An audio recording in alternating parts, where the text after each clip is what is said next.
Hello, everybody. Welcome to Behind the Moon. I'm your host, Bobby. This is my co host. CELINA from Essence of the Moon. Hello, everybody. Um,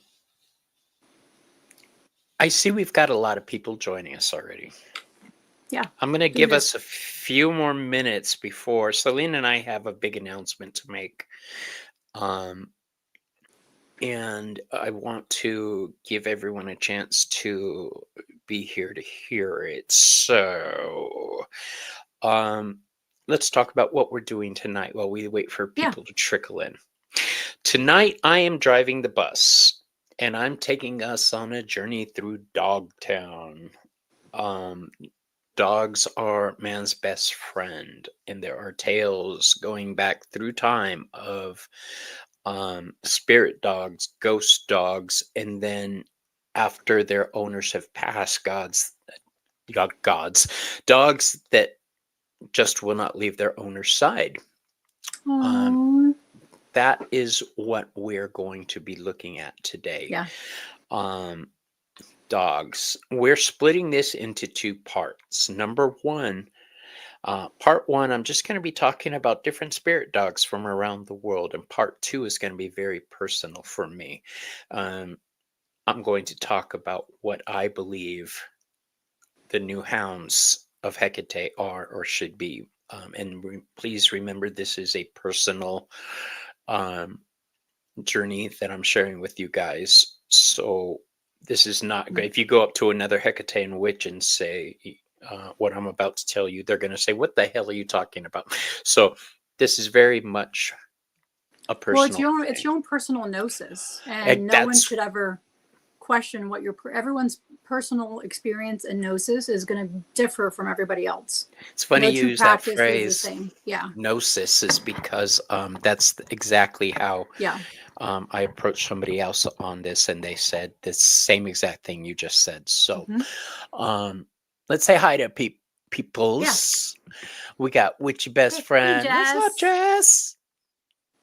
Old Windwalker, still one of Hello. my favorite names of all. We've got We got a lot of good names Draven. here. Hey, Draven. Timmy. All right.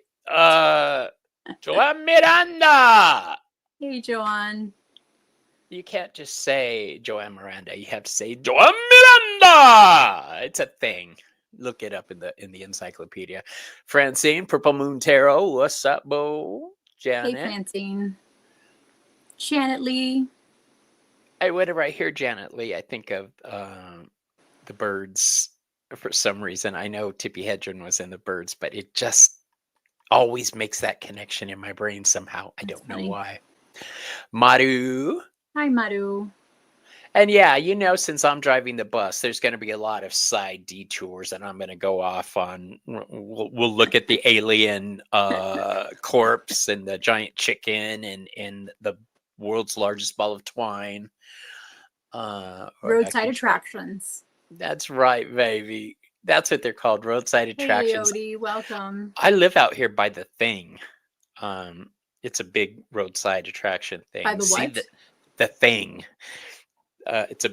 It's just a big sign that says the Thing in drippy writing like that. Really? That's so Pull cool. off on the next edge, and I won't go see it because I saw um Jeepers Creepers, Mm-hmm. and no, it's just for some reason no. I won't do it. Awkwardly Gothy. What a Yeah, great she's name. amazing. Also, I need to know how to get in touch with Rochelle. I invited her to be on the show, and I haven't contacted her. An Julie. email? Yeah, I need the email, was my Okay. point. Smartass. Julie Guthrie Smolson. Hey, Julie. I see you're wearing your Julie garb today instead of your Who? uh, Julie. She has another name that she uses. Oh, yeah, yeah, she does. Spiritual Alchemy Mm-hmm. Awareness, which is the name of her broadcast.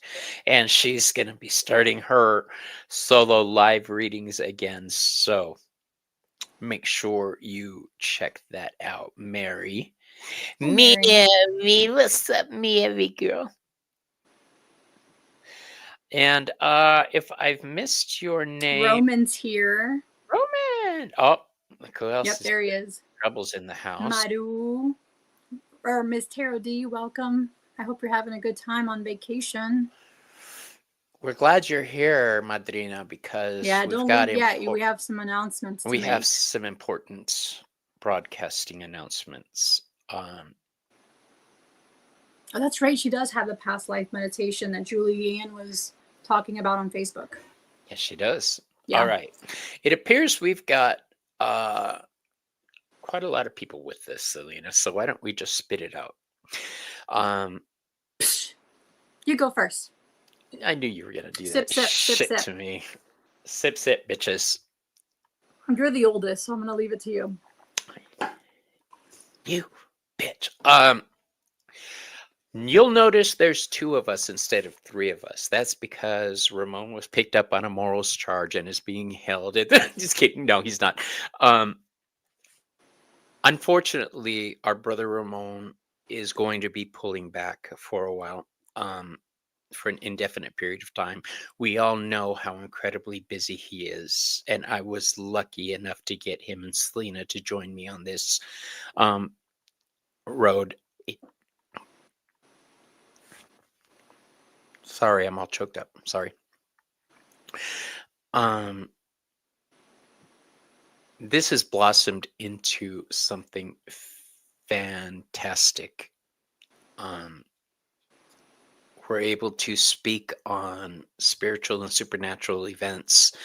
Ramon has given some of the best talks on this channel. He's still going to be a possible candidate for the future, but for the time, it is going to be Selena and I, hand in hand, and we will have other people on to the show to assist us every now and then. But it is going to be us. Ramon, I knew, Selena knew. It's something we set up when we first started the show, saying if there ever comes a point when life gets a little too heavy, it's okay to pull back. So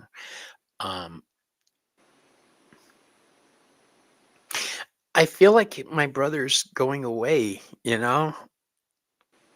Yeah, Like, it was tough to. and I didn't know. This is how I found out. You need to read your emails. I'm like, what? Your What did I text just? messages. Your I text called him message. and I'm like, answer your phone. We need to fix this. I just got, well, because I haven't been feeling well lately, so I stayed the day in bed, and Yeah. got up and took a shower, and you know, I'm not distraught. I'm saddened that Yeah. I won't hang with him as much as we have, because you guys We've been may not hanging out a realize lot. that dude is funny. Ramon But he's so busy and a he's funny bunny. dealing with a lot with work and everything else. And Yeah, he so we're has gonna his channel support as him. well that, you know. That's right. We love Ramon, Tremendously. but his legacy lives on. I Yeah. just ripped my Like ear out. like Draven said, he took us to Egypt. He took us to Egypt. Yeah. Yeah, and it does not come as a surprise anybody. This is something we knew may happen in the future, and I did leave him an out when we first started, because I saw this. I know how busy he is. So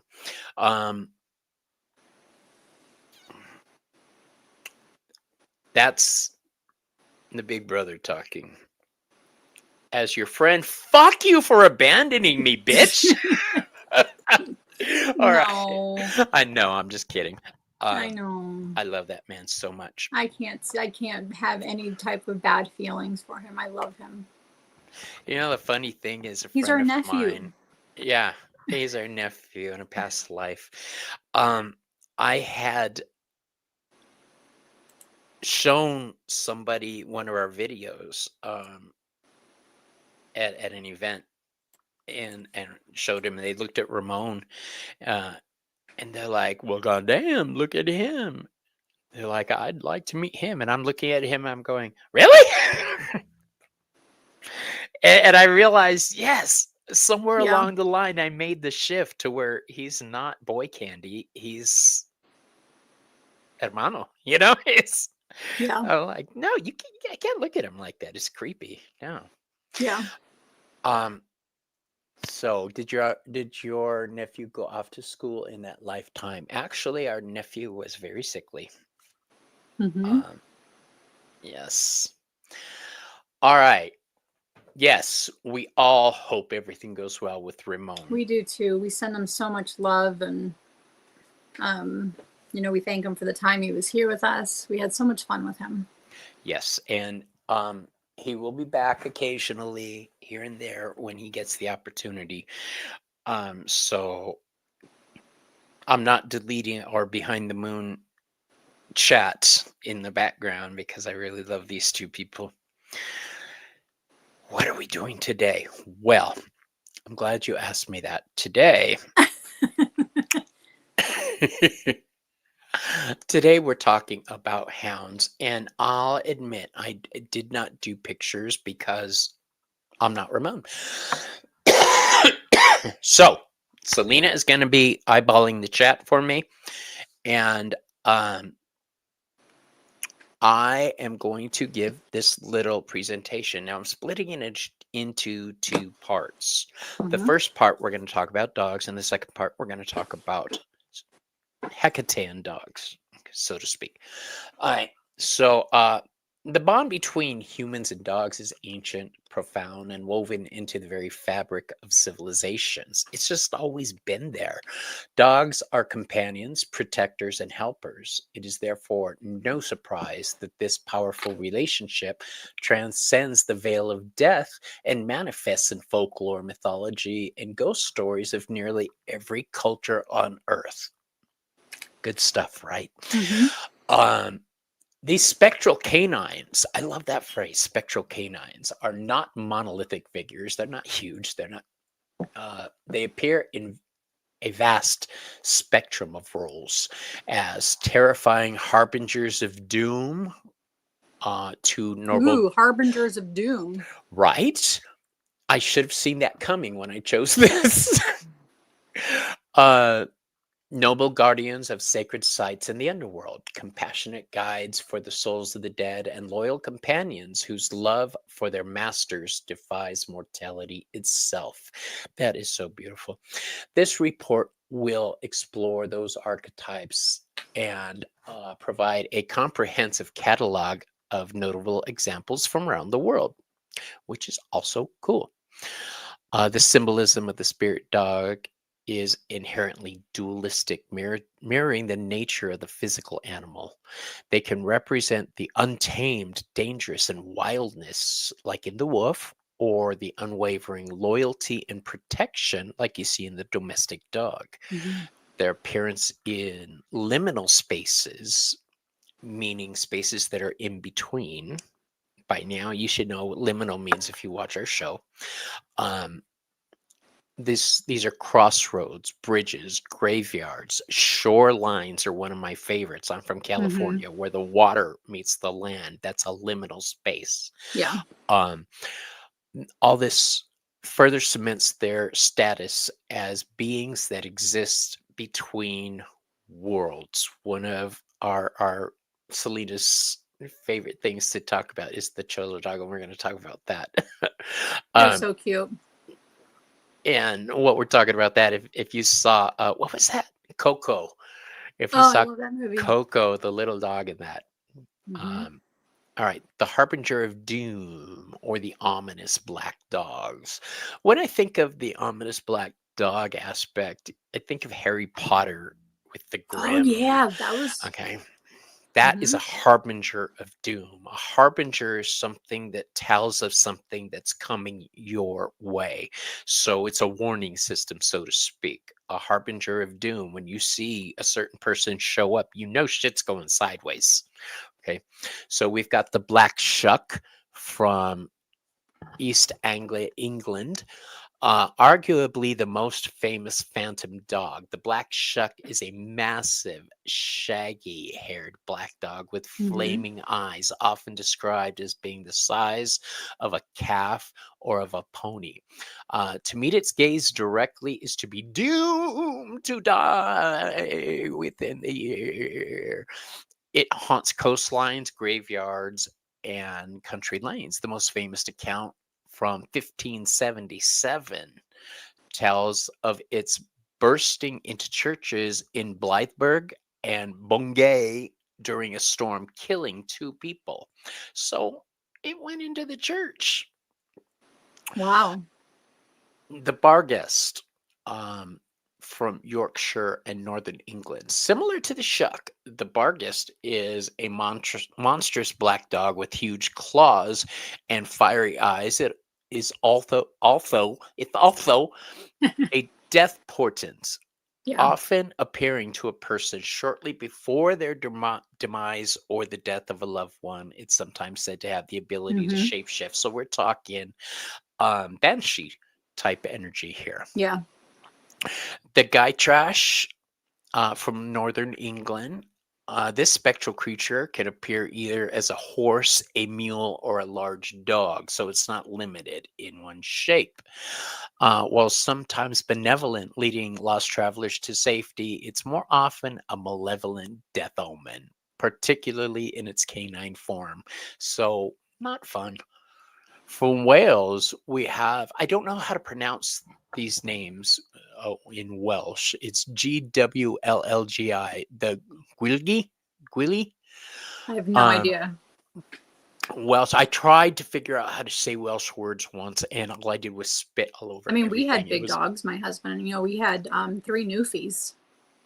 really, oh, I Yeah. love Newfies. They're Hmm. huge. Yeah, Um, known here's as just the a picture. dog of, oh, hold They're on. on. They sit on my altar. There was a brown one, Oh, a black one, and the Landseer. I want the Yeah. black one. Hmm. I want a big puppy. Yeah. All right. Excuse me. Sip, sip. I told you guys I haven't been feeling well. What? They're the best breed ever, guys. The Newfies. Okay. The willy, the willy. We'll call it a willy. The willy dog is a fearsome spectral hound that haunts lonely Welsh roads. It is described as having a terrible mastiff-like appearance and Hmm. baleful, blazing eyes. Anything that has those type of words described to it, I love. Um, the Mahdi Doo, pardon me, from the Isle of Man, a phantom black spaniel that was said to haunt Peel Castle for years. Soldiers would not walk the halls alone at night for fear of encountering it. Soldiers didn't want to Wow. encounter this ghost dog. The legend tells of a drunken guard who, against all warnings, confronted the dog alone and died in a state of silent, abject terror. Don't mess with the dead dogs. It's just not a thing. Okay, so from Central America, we have El Cadejo. How do you say that, Selena? Cadeho. Cadejo? Hmm. Yeah. This is Great a job, Bobby. thank you. I- Uh this is a fascinating dualistic spirit. There are 2 cadejos, a white one and a black one. Um Ari, I'm not opening the door. We're talking about dogs, honey. You can't Right, come she in. won't like it. Well, she wanted to go out there, she could stay out there. I'll bring her in a little while. Um, if it gets annoying, you guys let me know and I'll let her in. She's not going to stop until I do. I should just do it. Um,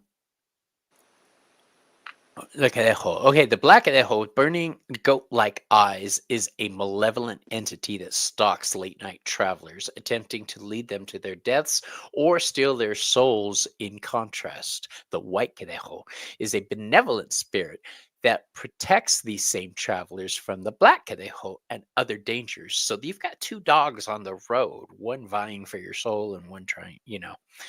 Oh, that sounds like fun. Right? The hounds of the wild hunt. Now I had to include these babies. Um, In Hmm. Germanic and Norse influenced folklore, the wild hunt is a spectral procession of huntsmen and hounds thundering across the sky. Seeing the hunt is a terrible omen, predicting war, plague, or the witness's own death. The hounds themselves are often described as hellhounds, black as night, with eyes of fire. Yes, I love that. Yes, I love that. When I shift in my um, meditations and leave my body, it's in one of When you two astral travel, forms. When I astral travel, I don't like calling it I that. know, It's I know. That's why I had to say it. you're just evil. Um, when I do that, I do it Hmm. in animal form. It just it's a Really? Like, do personal you go as a block. raven, or what do you do? Yes, either as a Nice. raven, a serpent, or a dog. Um, Okay, I see that. those are the three shapes I take, depending on what I want to do and where I Hmm. want to go. Um, that could be a whole show, actually. I should look into Yeah. that. All right. Um, Yeah, Joey, everybody has pointed out that's astral traveling when you leave your body in animal form. I'm like, I know, I just don't want to call it that. I All just right, call it so shape shifting when you shape I shift. do when I shift. Um, Guardians of the underworld and sacred places. In many cultures, the dogs protect nature. The dog's protective nature is elevated to a divine or supernatural level. Now, this is important because we're going to talk about it later, making them the ideal guardians for the boundaries between life and death. The most famous, of course, is Cerberus or Kerberos Hmm. in Greek mythology. Cerberus is multi-headed, three usually, but not always, is seen in art. Hound that guards the gates of Hades. His job is to not keep people out, to prevent the souls of the dead from escaping. All right, so he's keeping you in as well as keeping things out. With a serpent for a tail and snakes growing from his back, he is a terrifying chthonic entity. Did you know that he had a serpent tail and snakes growing from his back? I did not. Surprise! Yeah. Um, People forget that Cerberus, although a beast, was still divine. He isn't a deity. So we've got the Garmer from Norse mythology. And this is the counterpart of Kerberos. Garmr is blood-soaked hound that guards Helheim, the realm of the dead. He Hmm. is chained at the entrance of a cave called Nipalir, I think is what it's called. And his howling is said to be a key signal for the beginnings of Ragnarok, the end of the world. Come on, a dog's howl is going to set it off, people. Um, It's pretty incredible.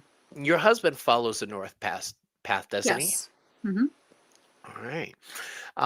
The Church Grim or Kirk Grim, Git Grim, Scandinavian and Britain.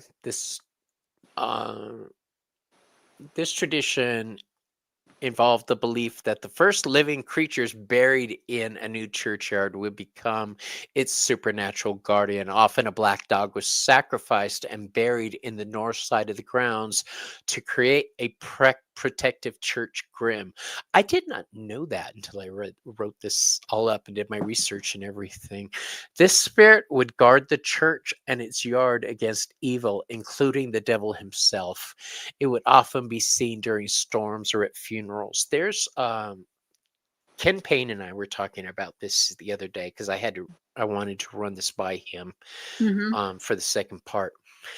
And he was reminding me that there is a way in witchcraft to create your own personal dog spirit, but it's Like a very involved. servitor, or A no, servitor, yes, but or an it's egregore or something like that. you have to do certain rituals Hmm. without fail every month at a certain time, because if you don't, you not only lose your servitor, but you are never able to Be given Regain one. another, regain one from the goddess.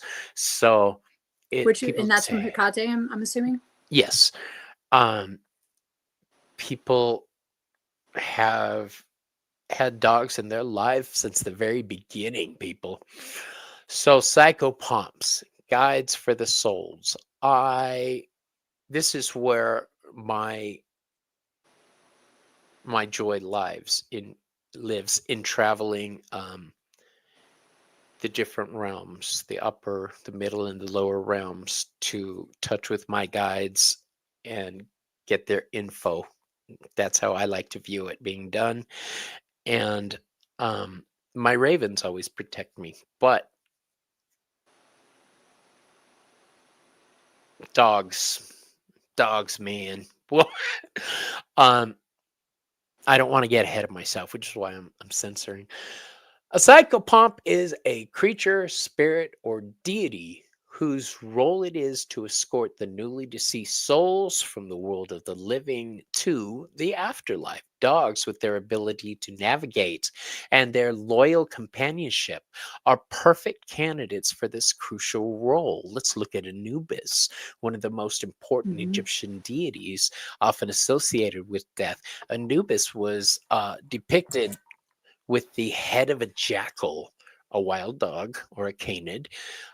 He was the guardian of the scales who weighed the heart of the deceased against the feather of Ma'at, the goddess of truth. More importantly, he was a guide who protected the dead on their perilous journey through the underworld, which is called Duat, leading them to the judgment halls of Osiris. Sorry, I got sad there for a second. I almost said Ramon. What? Because we're talking about Egypt. I forgot he wasn't here. All right, here we go. The Xolotl,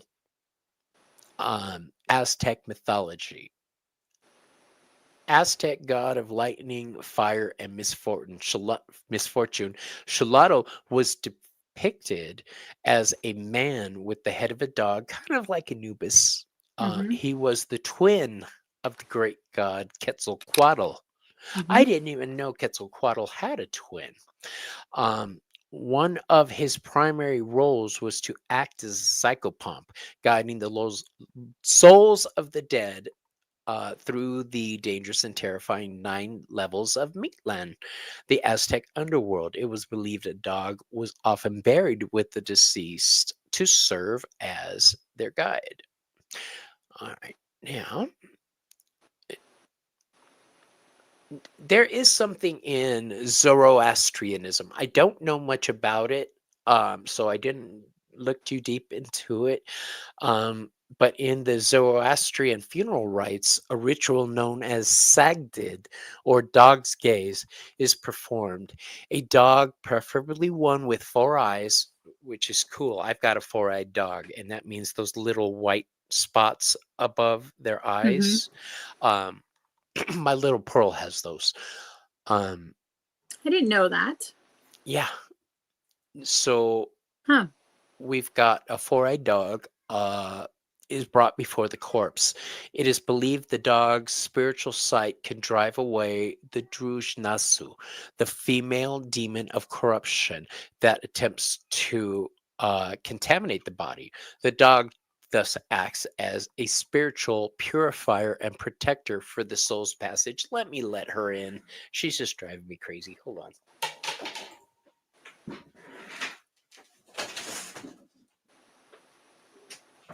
Come on.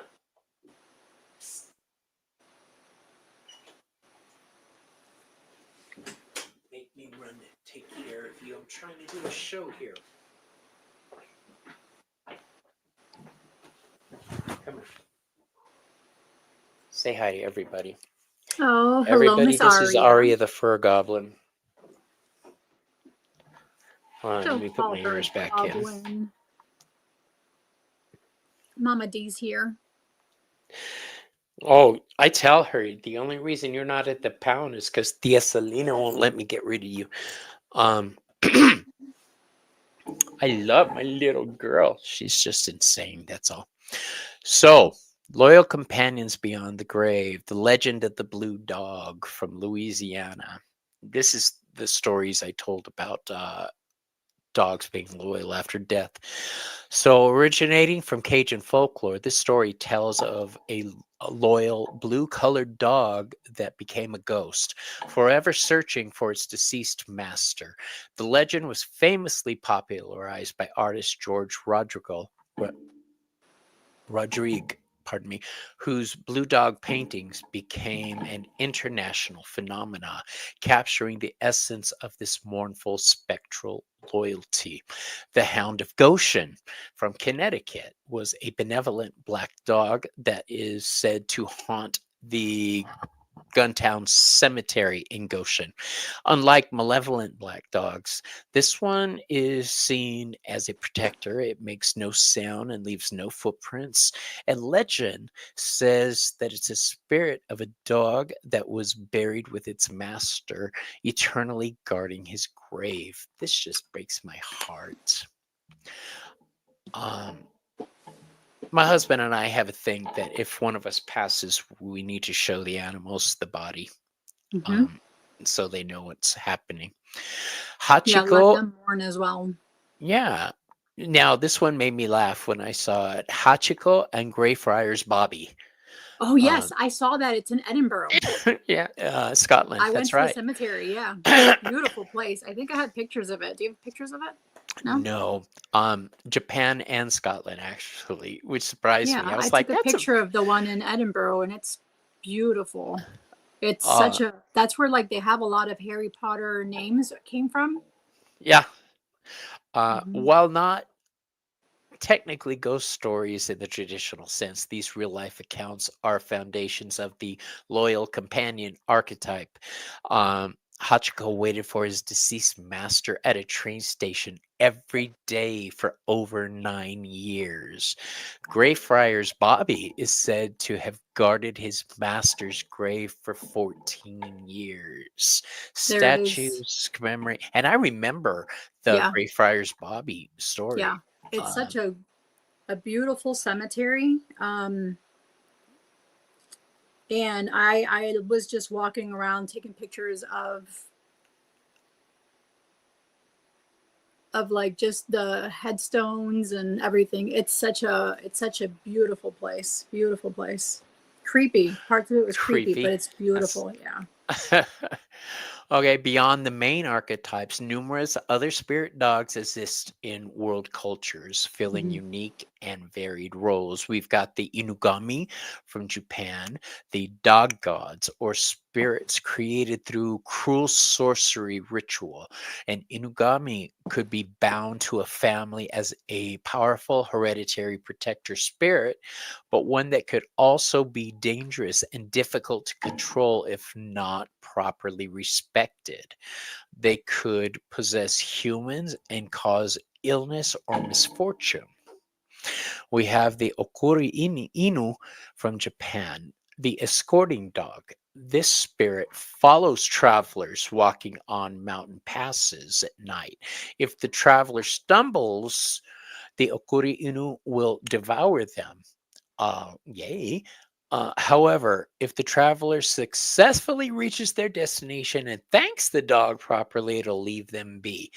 It's a spirit of both menace and protection. So that's kind of cool. Mhm. We have the Changu from China, the heavenly dog or sky dog.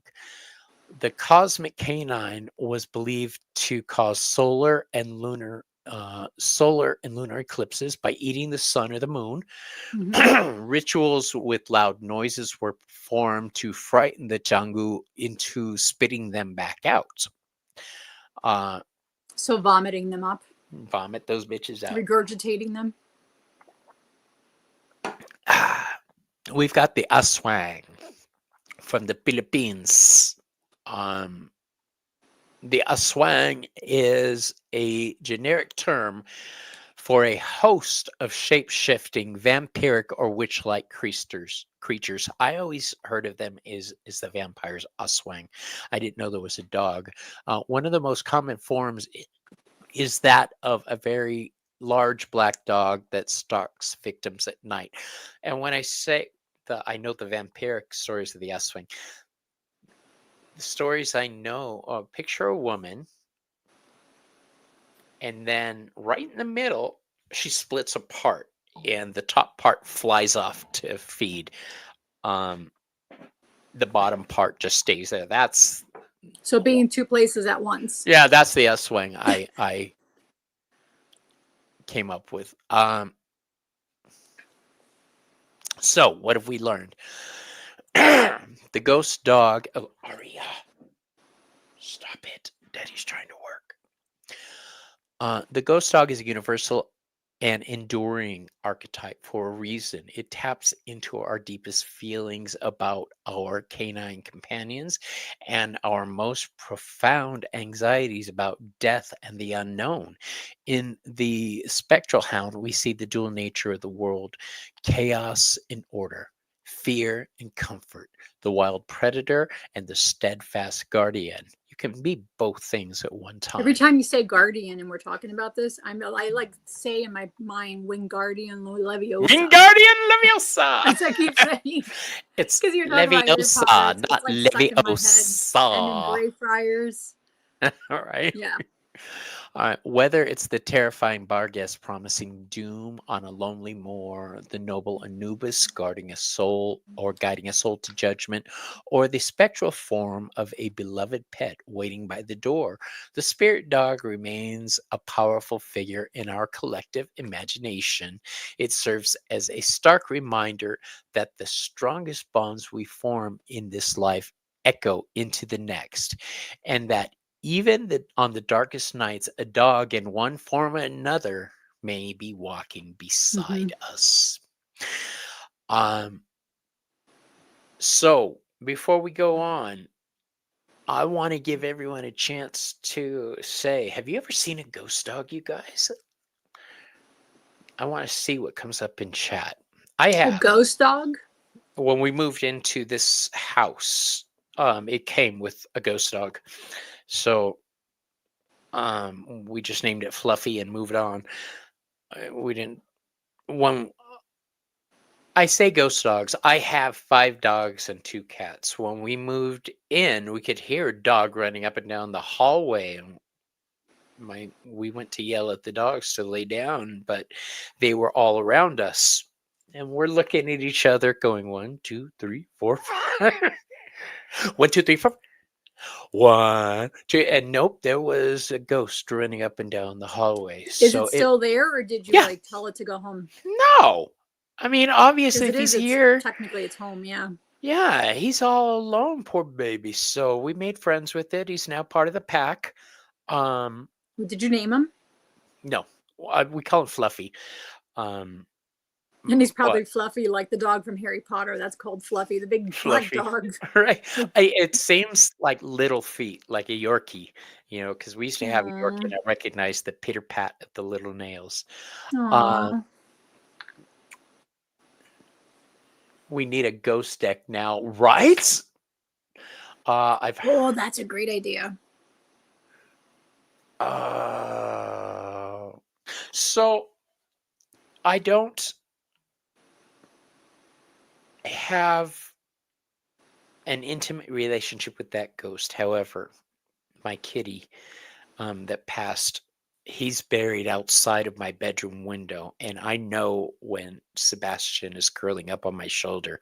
It doesn't even phase me anymore. Our Newfie, our last one that passed away, it's been about 2.5 years since he passed away. Every once in a while, I'll smell him. Like, his smell was distinctive, and I'm like, he's here. And I would, I'd say hi to him every once in a while. Like, I'm working, and I could feel like he's licking my arm. Like, to get my attention. Or, like, my feet get warm, because he was huge, 165 pounds. So he would sit on my feet. Yeah. Ramon sent me this deck. Yeah. And he sent me that one, too. Yeah, I love it. It's becoming one of my favorite decks to use in readings. So, like, even like during Dia de los Muertos, I had set up my altar when I was just doing it during that time frame and not having a permanent altar. all of a sudden a piece of his, like a bunch of his fur showed up in front of it, and he had been gone for less than a year. And I'm like, it was like exactly in front of it. I'm like, where did this fur come from? I don't worry. I think about sometimes once I pass, can you imagine the flood of dogs? Because I've always had a large amount of dogs, and I always treat them like they're my only dog. So I just get these pictures of me passing and being overwhelmed by a flood of dogs. Aww. Yeah. Selina's dog was the size of a man. Whoa. Yeah, I'm gonna pull up a picture of the one dog sitting on my lap. Huge. I mean, his head was huge.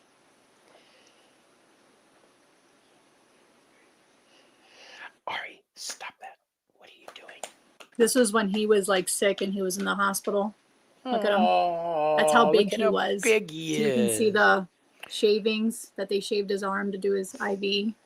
That was Gunner. Baby. Yeah. I love it. Yeah. My Savannah, Rebecca Joe says, my Savannah came to me after she passed away. Ruby Sue, who's in my profile pic, is with me every day. She passed away. Oh, I'm so sorry. It's nice when we can feel our babies with us, right? Yeah. I mean, look at how big he is. Yeah. I mean, we miss them. Great dogs. Right, Jess? I can't wait to pick up all my dogs at the Rainbow Bridge. I even have a tattoo for my late puppy Daisy. And this was all 3 of them in the color picture. I'm going to get a giant dog paw tattooed on me. I know. Hi, Lexi. Hey, Lexi. How you doing, hon? Oops. You're just in time. Oh, sorry. I forgot. Look, this is me stepping away. I'm not allowed to touch it when CELINA runs the show. Thank you. Lex, you're just in time because I'm going to talk about being a hound of Hecate. Please allow me to preface this by saying there is no position in the Hecatean path known as a dog or a hound for a priest type person or priestess type person. This is something that I and others who feel similarly have believed and are letting it be known. Okay, look, I'm going to start from the beginning in the way I know best. This is difficult for me because they are heretical views. They don't go with the basic doctrine of the Hecatean path or anything like that. But remember that what we consider the path of Hecate was lost for a long time. So the mysteries that we're trying to piece together, we're doing just that, piecing together. But I'm being led instinctually down a certain path, and it's making sense to me, and I would like to share that with everybody. In the Hecatean path, there are 2 main functionary titles, so to speak: the torchbearer, Darukos, and the key holder, Kleidukos. The torchbearer embodies the principle of illumination. Hecate is famously depicted with 2 torches, which she uses to light Demeter's way in the search for her lost daughter Persephone. We're all familiar with that. Through the darkness of the world and the underworld, they went. The torch is a tool that reveals, guides, and protects. So what I'm doing now is speaking to you about the role of a torchbearer the role of a key holder, and then what I believe the role of a dog or hound to be. So, torchbearers deal with illumination and revelation. The primary function of the torchbearer is to bring light to darkness. This can be interpreted literally and metaphorically. It involves revealing hidden truths, exposing secrets, and bringing suppressed knowledge into conscious awareness. Torchbearers deal with guidance, like Hecate guiding Demeter. A torchbearer serves as a guide for others through difficult, dark, or confusing periods of their lives. They light the path, offering wisdom and clarity to help others navigate their own underworld of grief, trauma, or uncertainty. Uh, they deal with protection. The light of the torch wards off malevolent forces. And fear of the unknown. A torchbearer acts as a protector, creating a safe space for others to confront their shadows and move forward without fear. Knowledge and seeking. This role is often associated with the scholar, the researcher, and the truth seeker who delves into esoteric or forgotten lore to bring it back into the light for the benefit of the community. So, the modern torchbearer for Hecate. In contemporary practice, a torchbearer might be a therapist who helps clients illuminate the dark corners of their psyche, an activist who exposes injustice, a teacher who brings enlightening knowledge to students, or a spiritual mentor who guides newcomers on their path. Their work is active, revealing, and focused on making the unseen seen. So that's a torchbearer. And the reason I'm doing it this way is because over the past year, I've seriously been considering my role, not only in life, but with the gods and the whole thing. And the only way I could do that was by understanding the existing rules. So that's why I'm showing them to you. The key holder, Kleidukos, embodies the principle of access and authority. A lot of people are going to say, "What?" when we get into this, but it's true. Hecate holds the keys to the cosmos, giving her dominion over passing between the realms of the living, the dead, and the divine. The key is a tool that locks and unlocks, granting or denying passage and guarding thresholds. So, when we talk about granting access, the primary function of a key holder in capital K and H, key holder, is to unlock doors and open gateways. This relates to opening paths to new opportunities, unlocking Mm-hmm. one's own potential, and facilitating passing between different states of being and consciousness. So, kind of graduating. All right, key holders are just what they sound like, gatekeepers, key Mm-hmm. holders. They guard the thresholds. Just as a key can unlock, it can also lock. The key holder is a guardian of boundaries and is a protector of sacred spaces. They understand when to open a way and when to close it, ensuring that access is granted only to those who are ready and worthy. What we're talking here is within traditions. So if you're in a specific tradition, let's say Hecatean tradition, Mm-hmm. and the group you work with um, has very, very strict guidelines. It's the key holder who decides who, what, when, where, why. All right. Think of those old movies with the castles, and they always had one person with a big ring of keys. They were responsible for the house, they had the final say on everything. Um, this role is deeply connected to life's major transitions, birth, death, initiation, and significant life changes. The key holder acts as a spiritual midwife or psychopomp, helping souls transition from one state to the next. So they're not going to let you. Ari? Don't you yell at her. She's about to knock everything over, Selena. She's up on top again. And when it comes crashing down. Uh-huh. She's innocent. Leave her alone. She came down walking past, looking up at me outside and kept walking. Like I was like, yeah.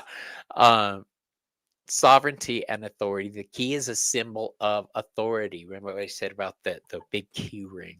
A key holder is one who has earned a level of mastery and responsibility. They're entrusted with sacred knowledge and have the authority to act as a gatekeeper for a tradition, a coven, or a spiritual practice. Come here. Psst. All the way over. Come on. In my coven, I'm not called a gatekeeper. In my coven, I'm called the black dog. Really? Yeah, and we're going to get to that. So the modern key holder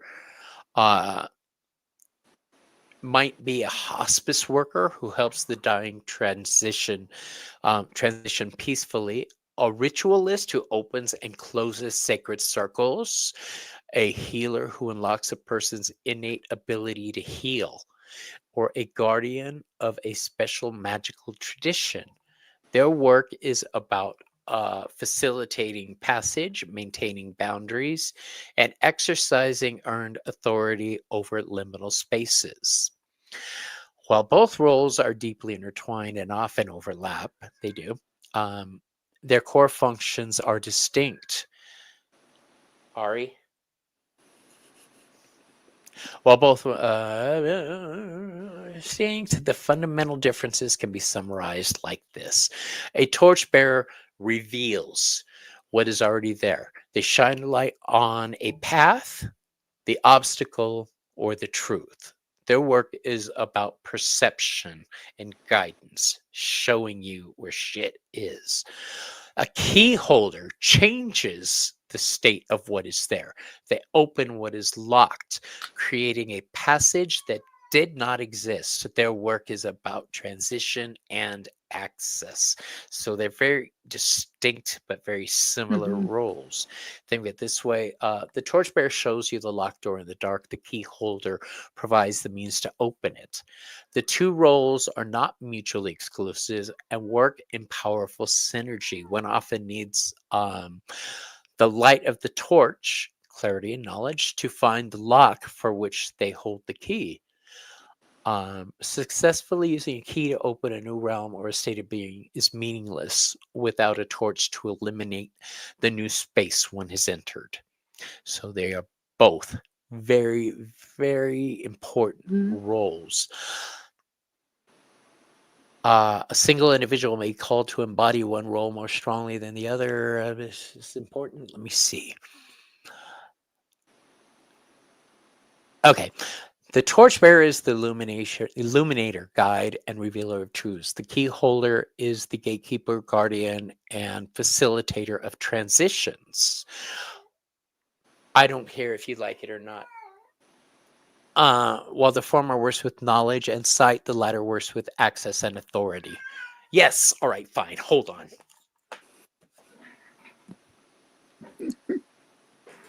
Go. But you're staying out. You're staying with Daddy.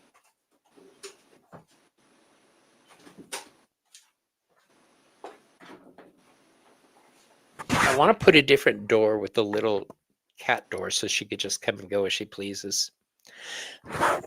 Now, those are torchbearers and key holders. Y'all with me so far? Yeah, she is the boss. You ain't just kidding. I'm pussy whipped. Oh my gosh, I am. I'm going to tell my husband that tonight. He calls me their little bitch. That's what he calls me.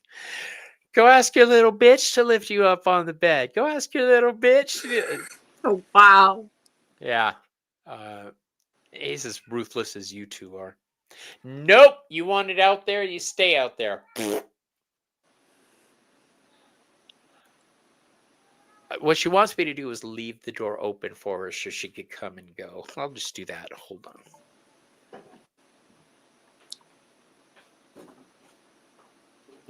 You're right, Julianne. He is. Normally, I don't like to leave this door open because this is the room in which I do my smoking. So I don't like the rest of the house to smell like mota. Look it, right back where you started. I hope you're happy. She rolled over like I am. All right. Now, here's where things.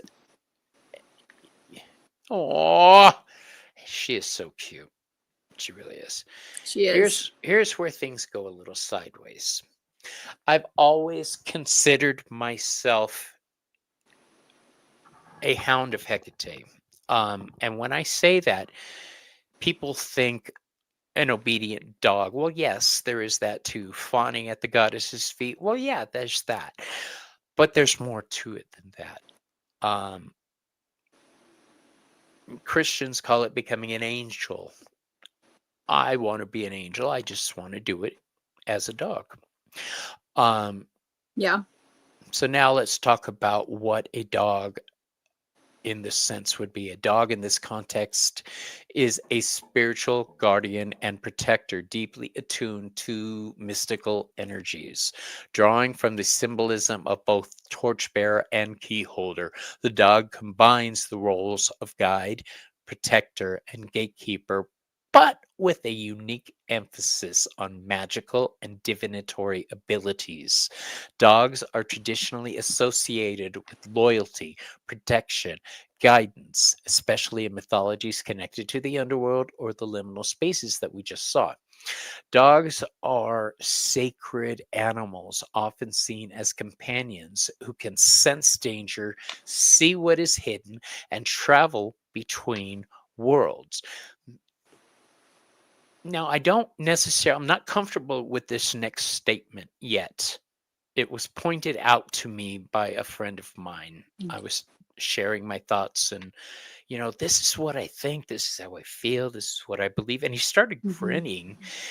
And I was like, what? And he said two words that just kind of put it into perspective for me. He laughed and he nodded his head. He said, Battle Witch. Ooh. And I was, yeah, kinda. The dog uses spirit-based, natural, inbred magic to defend those walking Hecate's path, warding off spiritual threats and negative energies. They put their natural psychic abilities and their affinity for magic to the best use they know how by helping others whenever possible. If you think you can fool a dog, think again. Don't let their jovial nature fool you. These witches have a bite. Take advantage of their trusting nature. That'll be fun. Diviners. Through divination, the dog perceives hidden truths, foresees obstacles, and often offers prophetic guidance, much like a torchbearer illuminating the darkness. They are guides and protectors. The dog leads seekers safely through transitions, acting as a spiritual bodyguard and advisor, similar to a key holder who decides when and how to open doors to new realms or knowledge. They can act as a mediator. The dog may also serve as a bridge between the physical and the spiritual worlds, helping others navigate the mysteries and challenges of transformation. So, in this sense, dogs are very similar to key holders and torchbearers. The difference is that dogs, in my opinion, and please remember I'm speaking in my opinion, this is a personal gnosis that I'm sharing with you guys. And by gnosis, I mean understanding of what I am.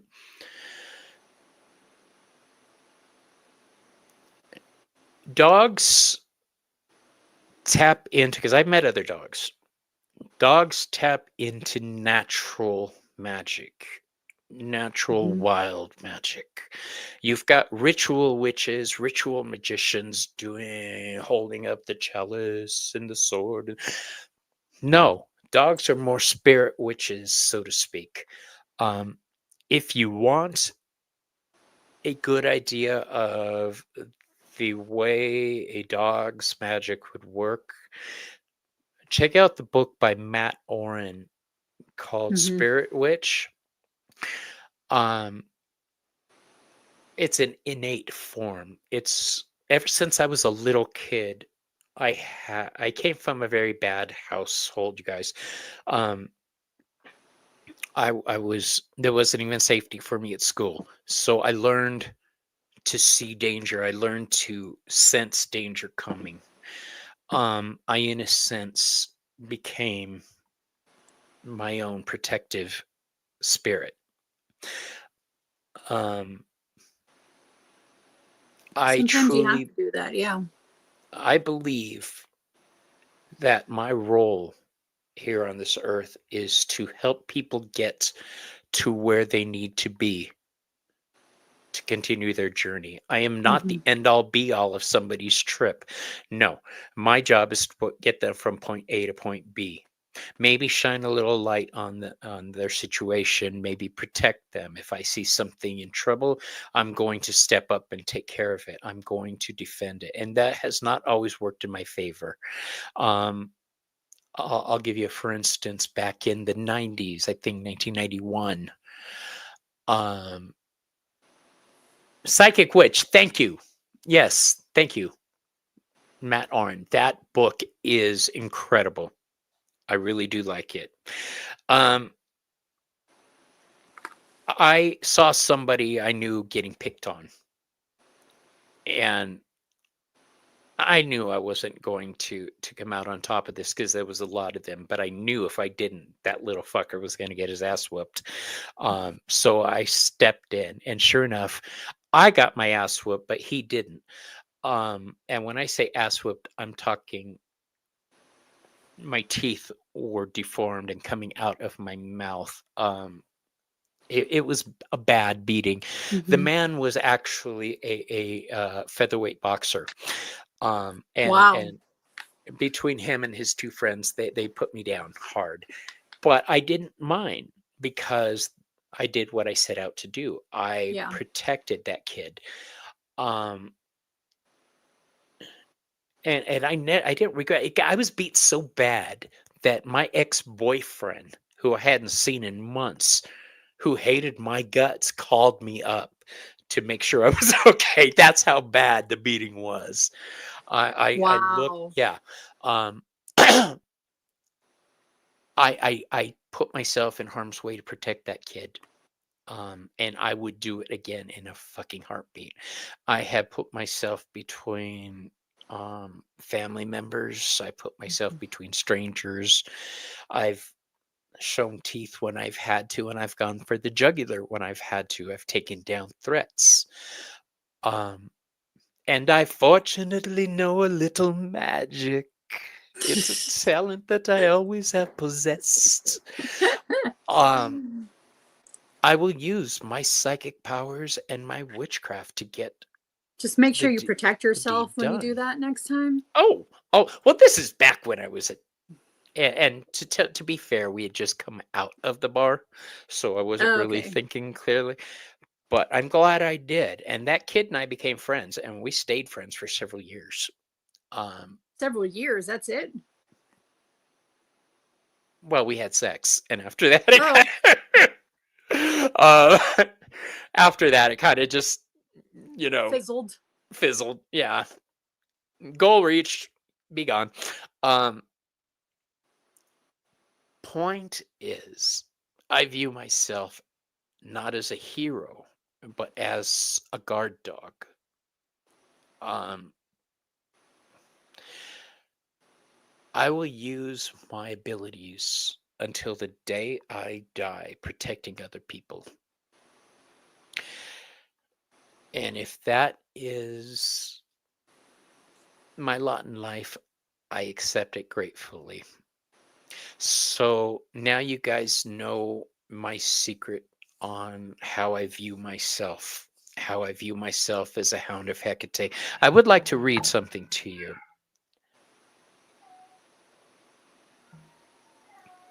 Ariella?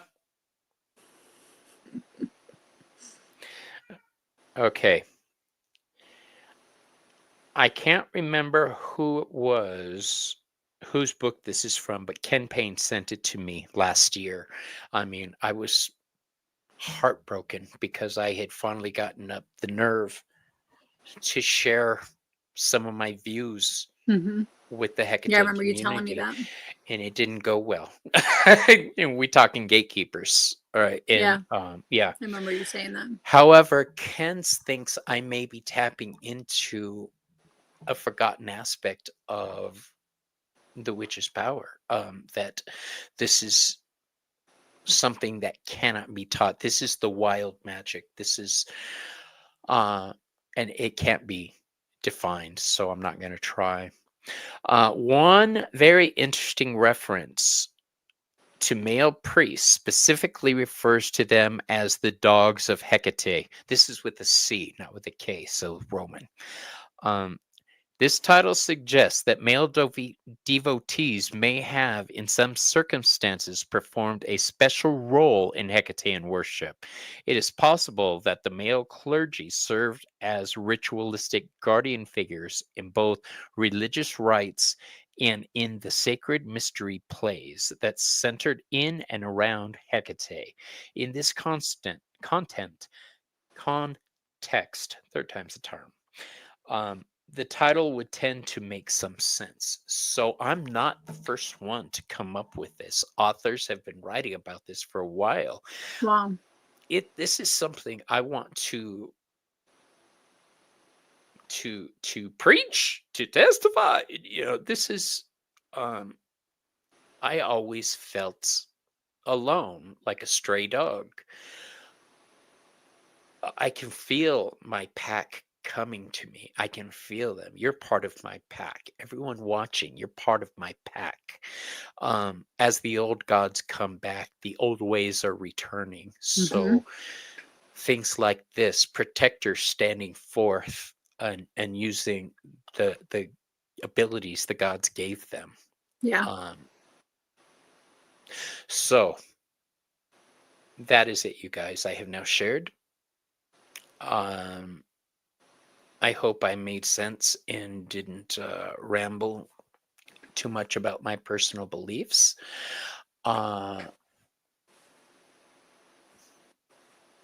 Anybody have questions? Well, I see this. Do inanimate objects move or weathers change when you get angry, Bobby? Or yes.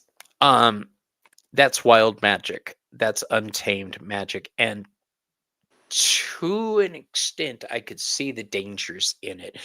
When I think of it, I think of witchcraft. Did any of you ever watch Bewitched when you were growing up? When Samantha had her baby Tabitha, Tabitha was a budding little witch, but she couldn't do magic. She worked witchcraft. So what she wanted happened. That's basically what this is. Thank you, Draven. Thank you. See, it does. It echoes in everybody in a way. Mm-hmm. I'm double checking to see questions. Selena, do you see any questions or anything? Nope, everybody was commenting along and pretty much green. Okay. Yeah, I don't know why more people aren't coming out of the broom closet, so to speak, or the doghouse. I think people are. I think so. It's Yeah, you're I seeing think people are waking up a lot more. people don't want to go against the grain. And what I mean by that, if you watch Big Brother, you see a bunch of fake ass people saying, I didn't want to vote him out, but I didn't want to go against the house. Well, that show pisses me off. My husband's got me watching it right now. So,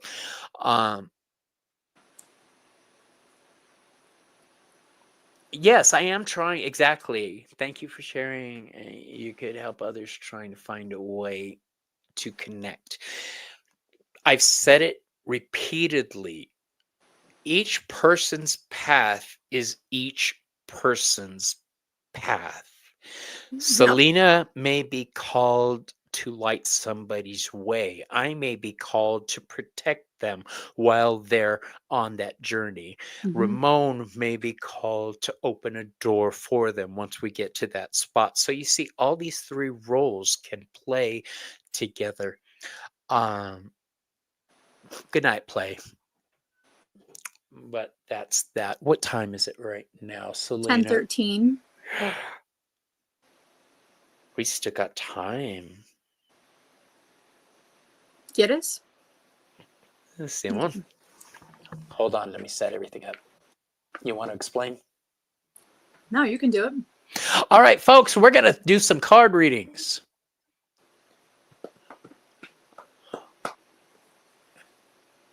I just have to set it up because I didn't know if we were going to have time tonight with everything that I was talking about, and I didn't know if I was going to be a blubbering mess or not by the time we were done. It's very hard for me to come out this way, you guys. It's tough. All right, so the hashtag for tonight is going to be hashtag hound, HOUND. How did you get two of you here? Because the other one was for comments. So I can... I see. It's like, oh my gosh, Selena squared. I know, I wish there was two of me. So does your husband. I've often thought that Look what I have right here too. What you got? Oh, coolio. Hold on. What you got going on the screen there? I put the wrong thing up.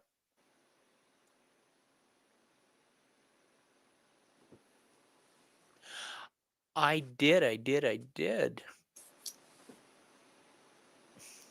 Present. Share screen. Giveaway tool. Share. Dun, dun. Dun, dun. And if you don't know, those are the last two notes of every single Mexican song ever. Mm-hmm. Dun, dun. Dun, So dun. that's what my husband and I say when something's finished completely. At the end of the night, when we're done watching TV, he rolls over, you look at me, and goes, dun, dun. Dun, dun. Yeah, they want to know whose spray are you using tonight, Selena? They want to know what? Whose spray are you using? I'm using Miss Tarot D. Ramon's full moon shard. This one? You know what I did with a lot of that? I put it into my humidifier thing, and now my whole house smells purified. Smells like Miss Tarot D. That's right. It does. All right. So let's pull a name. We've got some people in. What decks are you playing with? Oh, that's a good question. I got like 8 decks here. There's actually only one deck I could really use for tonight. Are you using the Earth and Bone one? No, I'm using the Wise Dog Tarot. That one's in my bedroom. Yeah. I have several decks right here. 10 decks? 10 decks? Yeah, like 10 decks right here. I have these two that were graciously sent to me by my lovely Lila, Tapestry of the Unseen. And the 3 new ones from Hay House, which are really, really good Oracle decks. These were came in a early subscription box. And surprisingly, they're all really good decks. I thought about getting that subscription box. There's very few decks from Hay House that I'm thrilled about. I know, but these are actually good. And then I have, of course, this. Absolutely. Both of those. And then I have this one right here. That's a make playing card. Those are pretty purple. Yeah. It's a gothic deck. Yeah, there's only one deck I can use, so that's my Wise Dog Tarot. It makes sense. Look at that. Come on, look at the Hermit card. It's a little Shiba Inu. So cute. And I may not be a big fan of hers anymore, but I still love her cards. So I know. I'm disappointed in her too. that's all right. She's human. People get frustrated, and apparently, well, good, because it goes both ways. Frustration. Yeah. That's okay. I understand it. However, I understand when somebody's being a spoiled brat at the same time. So, well, I refuse to support someone like that anymore. Well, I like her work, so I'm still going to do it. I don't have to have I'm not doing it anymore. Communication with her, but her work is really, really good. Like, I don't like Hobby Lobby because of their anti-gay shit, but I'm an artist and I have to go there sometimes because it's one of the only stores in my town. I know, with their fake sales. Oh my God, what is up with those fake sales at Hobby Lobby? Oh. Funny thing is that Michael's opened up in our town, and they opened up in the same parking lot as Hobby Lobby. So I'm like, yeah, put them out of business. I mean, I like going to Hobby Lobby, yeah. That's where I get like all my fairy stuff from. For being a Christian store, they sure got a lot of stuff that's not really Christian. Like fairies. Come on, people. Hey, if they can make a buck, they can make a buck. They're cool too. Oh, these cards are so cute, you guys. Oh my gosh, I forgot how adorable they are. Although I went to Michael's the other day. Like, remember I showed you the picture that I went there? Uh-huh. Nothing really stood out to me unless our Michael's just wasn't really good. The things that stood out to me at Michael's were they've got all this Alice in Wonderland stuff out right now. Yeah, they do. They're not technically a Christian shore tapestry, but they. I mean, they're closed on Sundays. They're closed on Sundays, but they're owned and operated by very specific minded people. Yeah. Whatever. Yeah. I lost a friend because I had told her that I had to go to Hobby Lobby to pick something up. I said, how could you shop at Hobby Lobby? I think her name was Elena, this girl I used to hang out with years ago. But it was right when I moved to this town. And I kept telling her I got to go pick up some things. I think it was wood panels I was working on. How can you go there after everything they did? I said, well, you need to understand, I live in a small town, so this is the only way I can get this. So you're going to have to get off your high horse long enough to understand that. Well, I don't think I could be friends with. I said, stop right there. Let me finish the rest of that sentence for you. I can't be friends with you. Click. And that's the last I ever heard from her. I don't want to be friends with people like that. What's up, Black Bill? How you doing, my love? Okay. So, let's pick a name, shall we? Yeah. What type of reading? We're just going to do general? Yeah.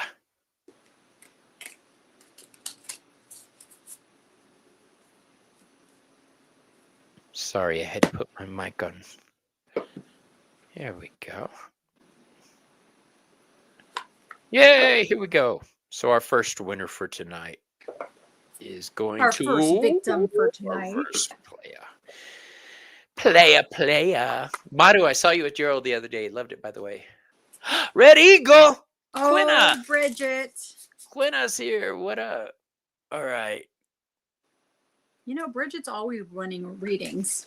I know. CELINA swears that my giveaway tool is rigged. It is rigged. Bridget, did you do something to rig it? If you me. did, can you like give me your like what you did? Because it never picks me. She called me handsome. That was enough. Now she always wins. Wow. She put Okay, a spell on Bridget. it, Bobby. She And said she did a now spell. you're LOL. mine. She thinks it's funny too. Interesting. Interesting. So, while Selena shuffles, I'm going to go ahead and start for you.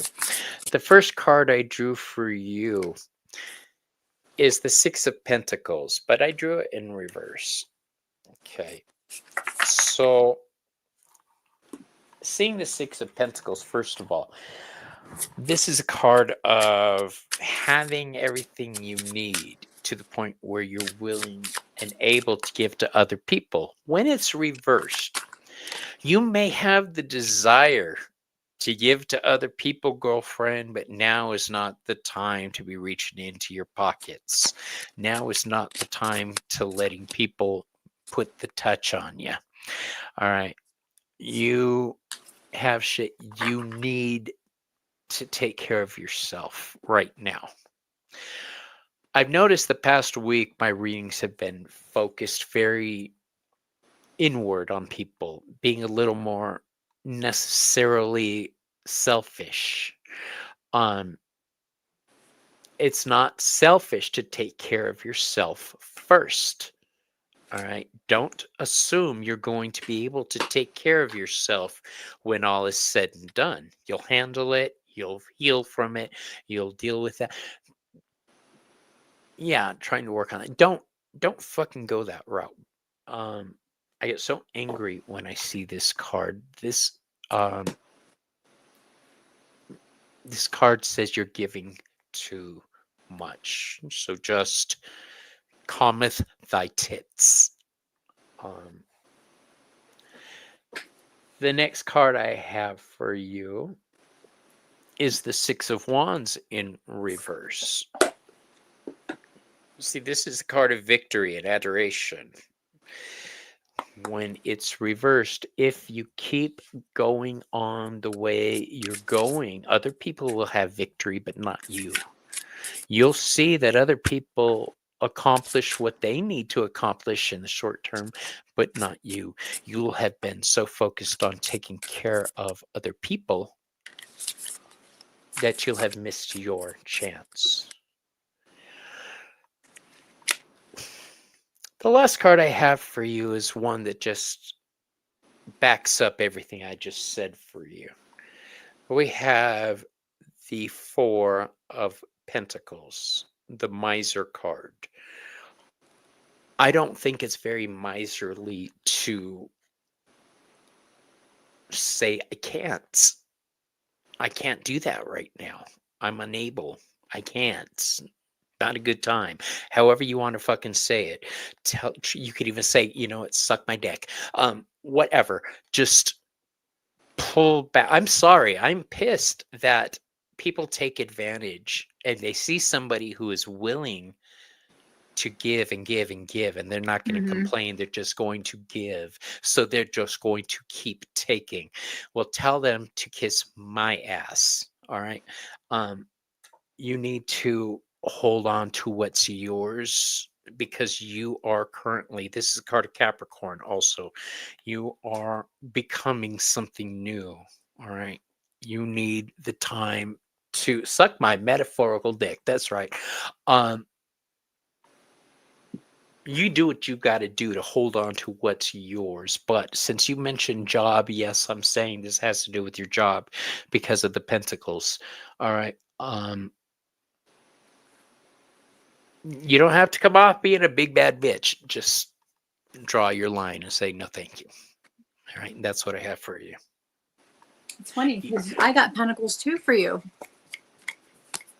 Oh. I got Irma and Quina are here. They're my new neighbors in my town. I love them dearly. And Irma I'll be talking with her tomorrow.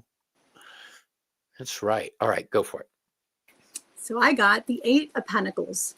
So it's the same thing. It's asking you to be diligent. You're learning something. There's a mastery. But I also got the word pay attention from this oracle. So it's asking you to really pay attention to what it is that you are trying to master, that you're trying to learn, to accomplish.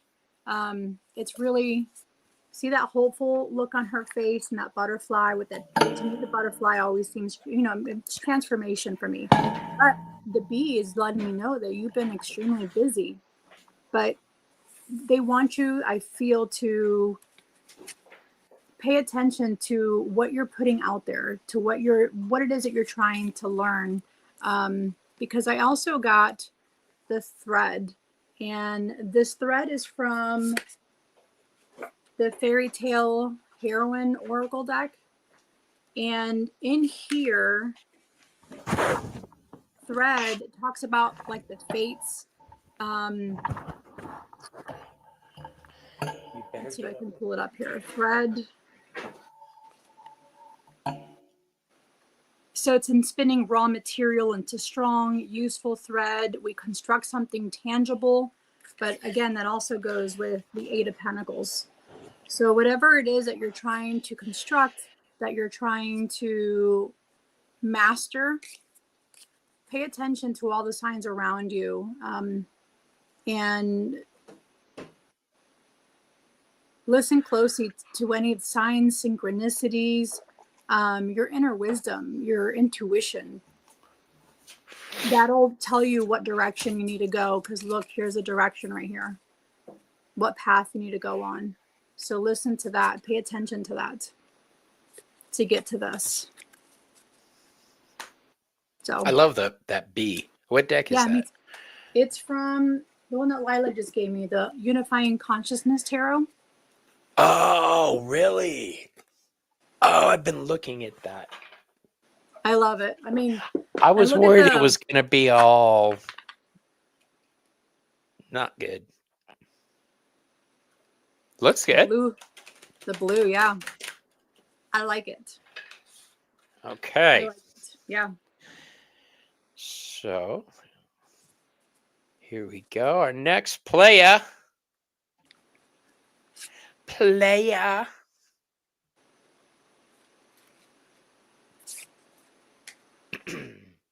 Iron Fire Horse.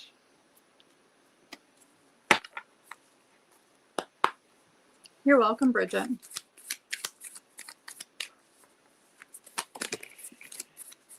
Iron Fire Horse. Iron Fire Horse. Fire Iron Horse. Horse Fire Iron. What would that be in Spanish? Iron Fire Horse. Hierro. And then there's the fire, which will be like the lumbre, and then caballo. The iron part I got. That's the hierro. Yeah.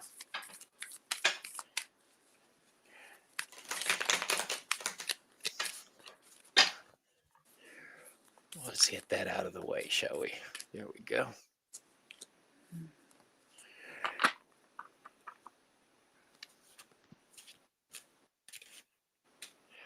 Yes, so tonight is actually the night that I'm making my stand and putting my paw down as a Hound of Hecate. I know it may not seem like a big deal. It is to me. So, Iron. We have the reverse Knight of Wands for you. Now, the reverse Knight of Wands. You have one? Well, I have a different 9, but yeah, go ahead.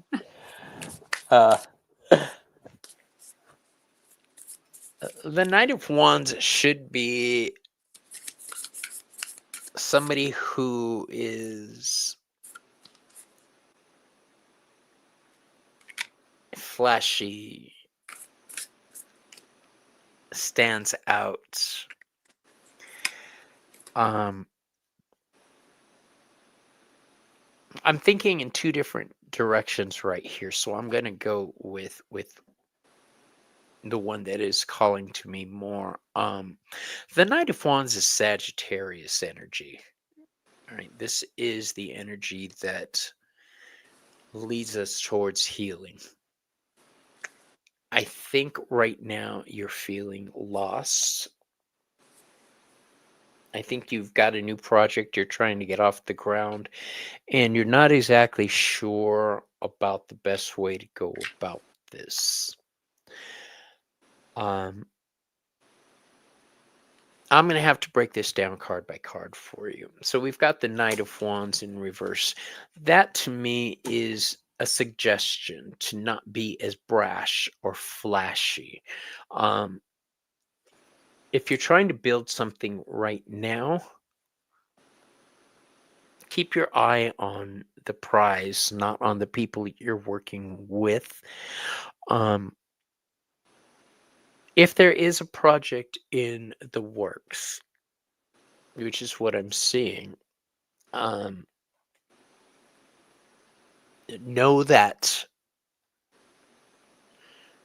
somebody's not pulling their part of the workload. I have the Three of Pentacles in reverse. The Three of Pentacles in reverse speaks of an inability to work well with others. This is saying that other people may not have the same viewpoint you have or feel the same urgency you feel on projects. I'm not exactly sure. I'm going to have to throw a clarifier. It's the only way. Hold on.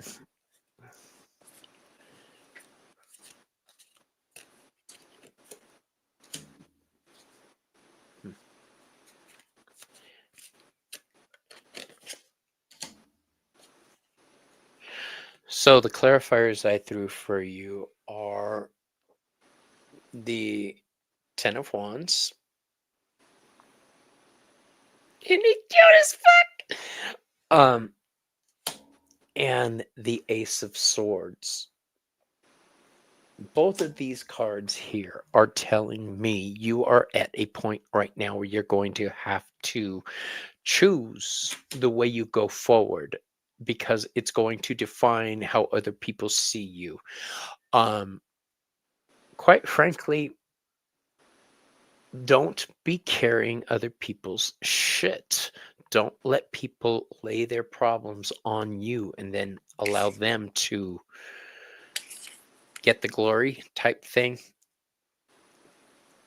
All of these cards are saying the same thing to me.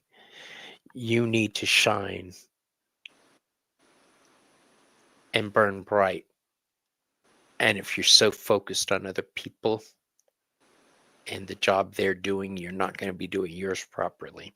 I don't think it's in your best interest to work with this group of people that are around you right now. That Three of Pentacles in reverse is what I was trying to clarify there. This is not a good sign for working well with others. So,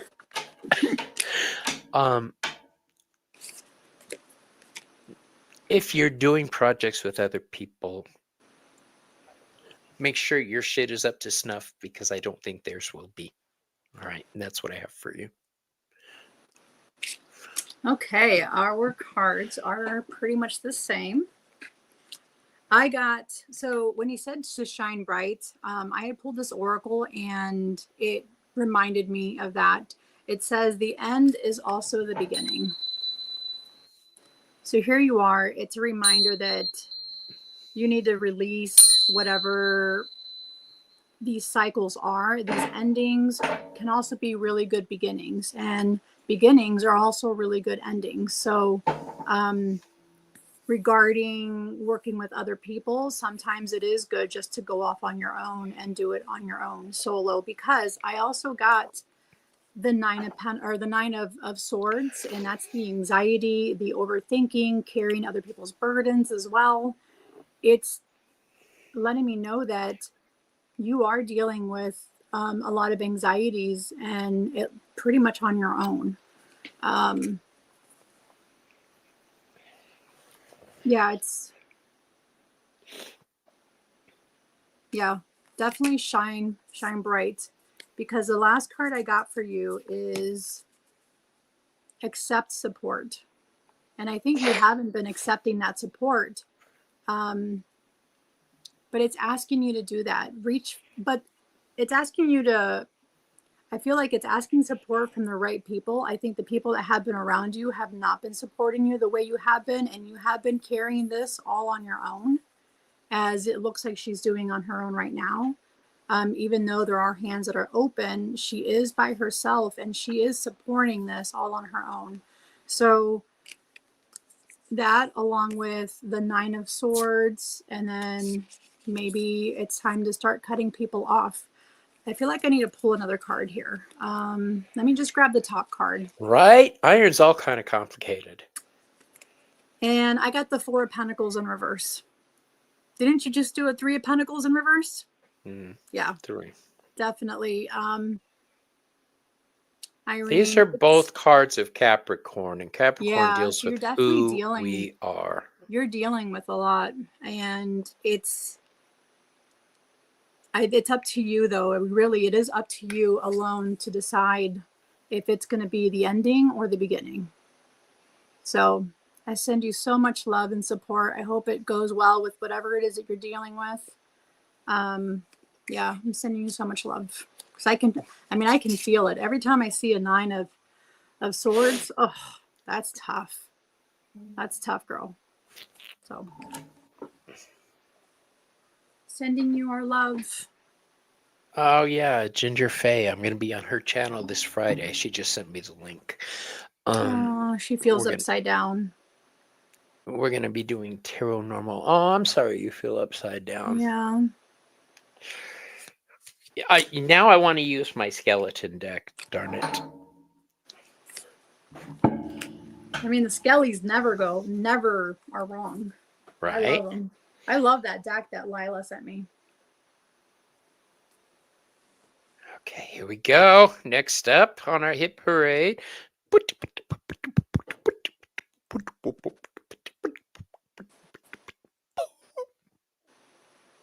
Janet. I think. Did I just see her? Janet, are you here, love? Make yourself known.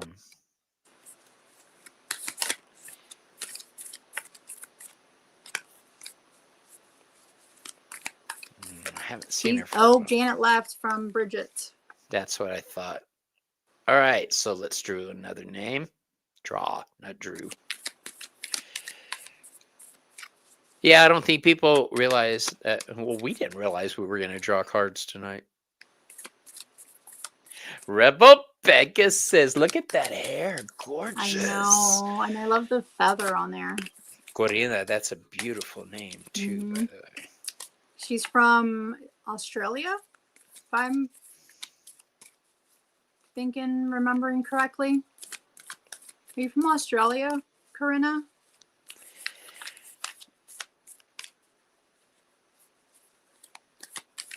Let's see. All right.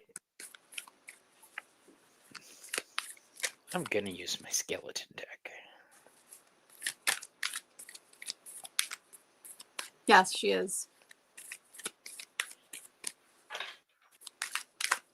I saw a TV show where the host had some Australian guests on, and the whole beginning was a painful portion of him trying to do "Good day, mate" in Australia, and I'm like, oh, dude, just don't do that. Stop. You know? Yeah. Throw another shrimp on the barbie. I know a lot of Australian people, and I have never heard them say that. My friend Marissa, she's actually from Australia, but she lives in Sweden. Ms. Marzipan Moments? Uh-huh. Yeah. I love marzipan. So delicious. I'm also allergic to it because it's made out of almonds. Because it's made out of what? Almonds. Oh, yeah, I'm allergic to almonds, too. You're allergic to almonds? Nuts. All kinds of nuts? Ironically, isn't it? My sister, the lesbian, is allergic to cats. Nuts will kill me and pussy makes her break out. You think I'm lying? All right. 1. Dios mío. 2.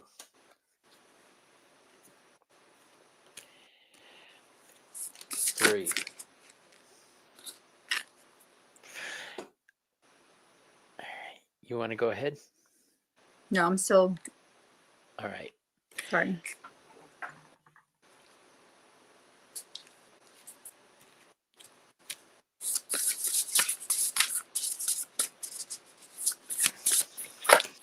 Does anybody watch Darman videos on Facebook?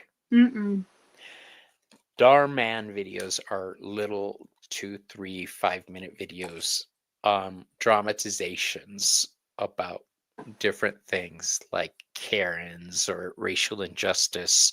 Yeah. And they're usually all the same script with different actors, but I really enjoy them. There's a Grateful Dead tarot deck. Yeah, I think I've seen it. I know, Maureen, right? But Darman videos, if you get bored and want to fall down a rabbit hole sometime, go down the Darman video rabbit hole. It's really enjoyable and it lifts your heart up and those type of things. So the first card I drew for you is the 6 of Cups. This is the nostalgia card.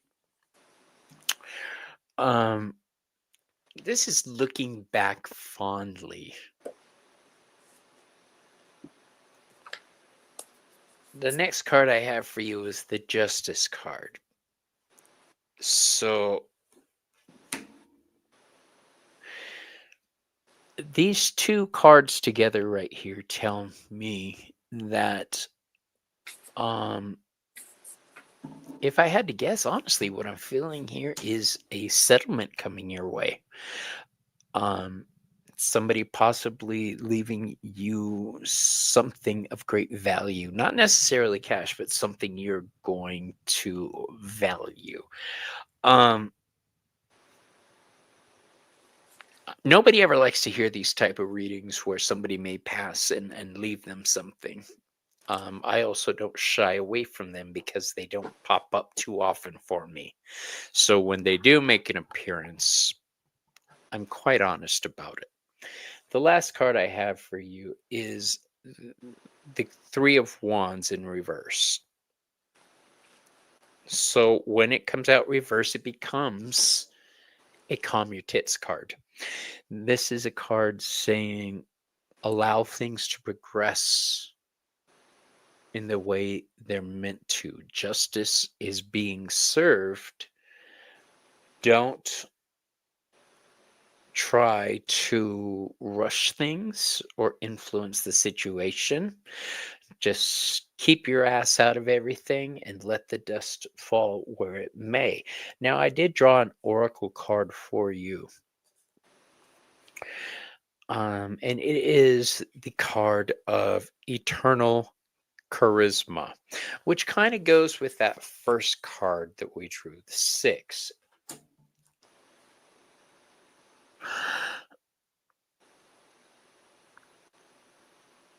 I'm seeing that somebody else's misfortune is going to become your boon. What may have been bane for them is boon for you. So this is a good thing. In that sense, you have a chance here to do something you've been wanting to do. If it does turn out you have a little bit of a windfall coming your path, my dear, set plans in motion. All right, now is the time when you need to figure out what you want to do next. But that eternal charisma card is telling me this is the energy of Leo, but it's the energy of somebody who should be seen, not wants to be seen or anything like that. You've got a message and you need to bring it to the world. So I know that may sound like a lot and it may sound like a little bit of hooey to you, but the point here is if you do end up coming into a little bit of coinage, set those plans in motion that you've always put off to the side. All right, do it. Just jump in. And that is what I have for you. Okay. Awesome. Thank you, Rebel. I'll check my email. Corina. Lovely.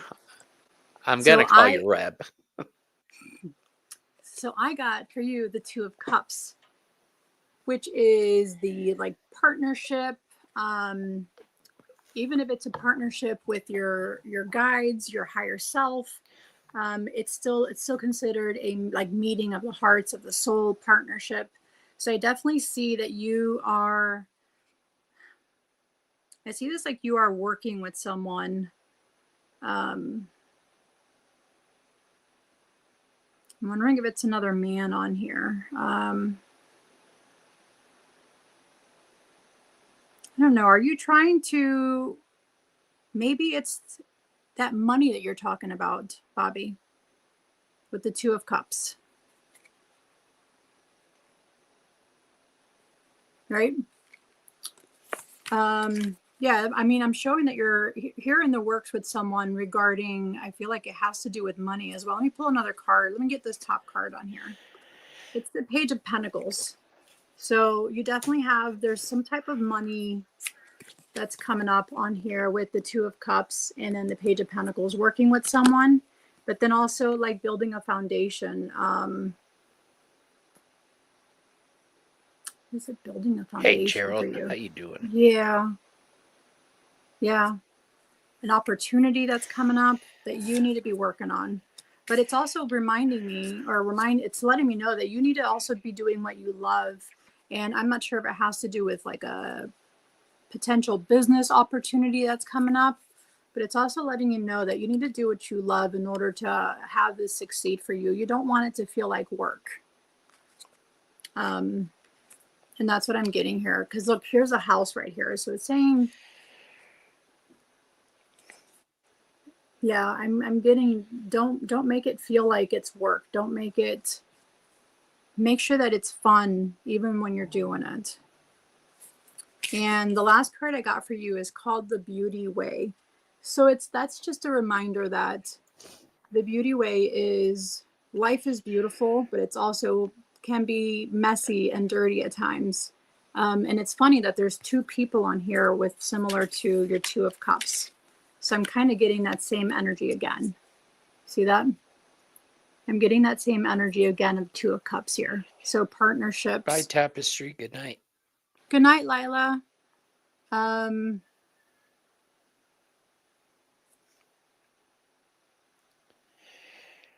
Yeah, I definitely feel like there's something coming up for you with partnerships, with business. But your final card here is to remember to do whatever it is that you are planning on doing, making sure that you do it with love, and that it doesn't feel like work for you. That is my final message for you. I hope that makes sense, and I hope it resonates for you. Yeah, what she said. Yeah. All right. So it's finally hitting me, Selena, that we're no longer three. It's just my brain hurts, my heart hurts, my soul hurts. Yeah. Okay. Let's do this again. I need a hero. I need a hero. I'm holding out for a hero. You want a fun time? Watch me sing that song for karaoke. Oh my goodness. Oh, yeah. Oh, yeah. Joan Miranda! Are you here, Joanne?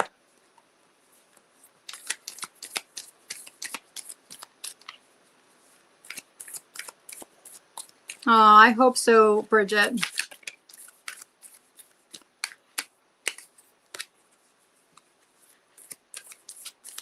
You guys don't know all the shit that's running through my head right now. Okay, she's here. I'm like, was it something I said? Was I not smart enough? No. All right. Joan Miranda. I need a hero. Yeah, these feel right.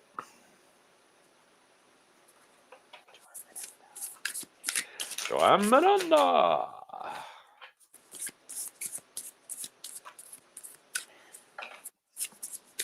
Now I have to break out my other deck. What did I do?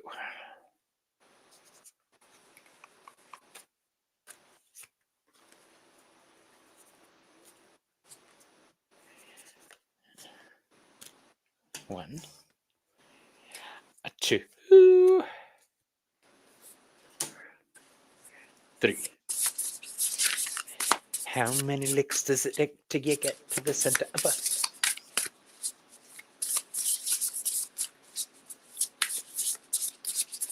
Do you guys know that song? How many licks? Mm-hmm. Who doesn't know that song, Bobby? A lot of people. I thought it was about Tootsie Pops whenever it's not about Tootsie Pops. No.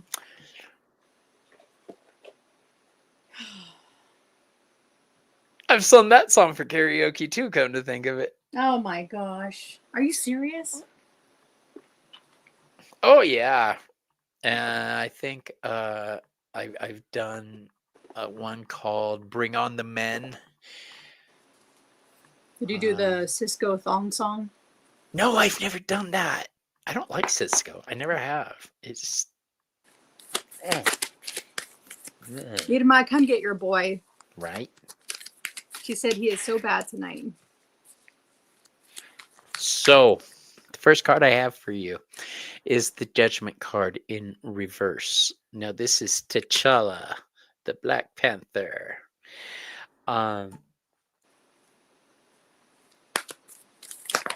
Sometimes we're called to do certain things. I get the feeling you're being called in a certain direction.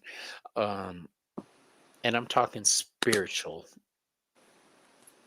It's not about them Tootsie Pops.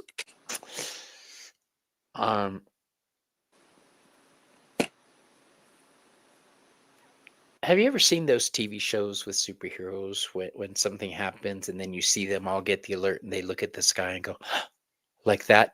Okay. Mm-hmm. And then you see them changing into their outfits and everything, and they take off in the sky to save the day. I don't think you're answering that call to action. I don't think you're at a place right now where you're meant to answer that call to action. You're still in the recovery stage, my dear. So don't force yourself to become active with situations around you until you are ready yourself, not when somebody else's schedule says you should be ready. Okay. Thank you, Reb. I have the Ace of Wands for you. The Ace of Wands is a beginning. It contains all the active, fiery, energetic power of all of the fire signs: Aries, Leo, Sagittarius. The Ace of Wands is action, ready to happen. However, now is not the time for that action. All right. You're going to be going on an incredible transformative journey. Well, you're on an incredible transformative journey, I should say. Know that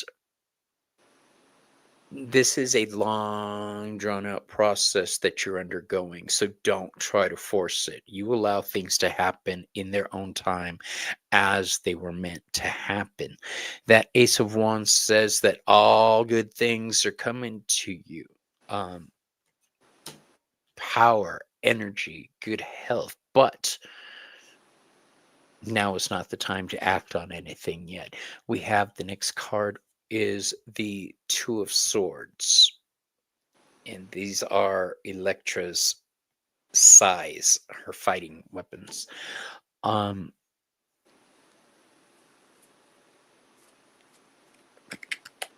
the Two of Swords is a card that's ready for action, but not taking any.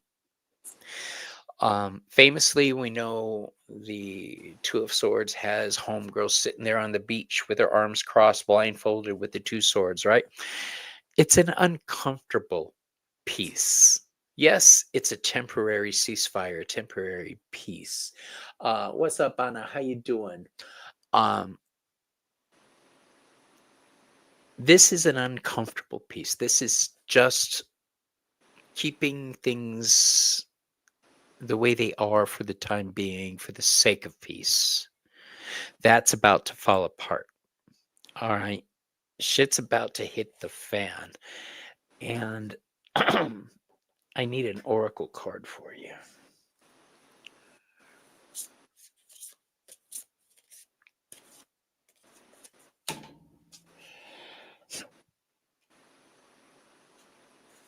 All right. You drew the Wayfarer card. Think of it It looks like like the the Hermit card. Hermit card. Exactly. Mm-hmm. He's got the lantern. He's looking into the past. Well, actually, in this card, the way he's facing, he's looking into the future. But because I have my screen mirrored there, he's looking at the past.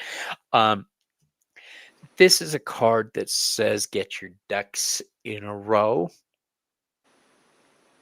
You don't need everybody to see the workings of your great machine. They don't need to understand why you make the decisions you make. They don't need to understand jack shit. What they need to understand is that this is your life, your decisions, you do your thing. All right.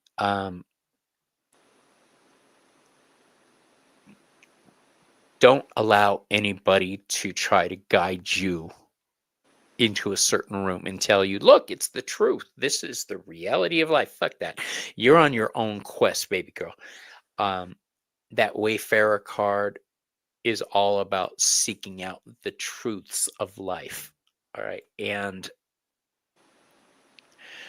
it's not as scary as it sounds. All right. It may seem like a lot. They don't understand. No.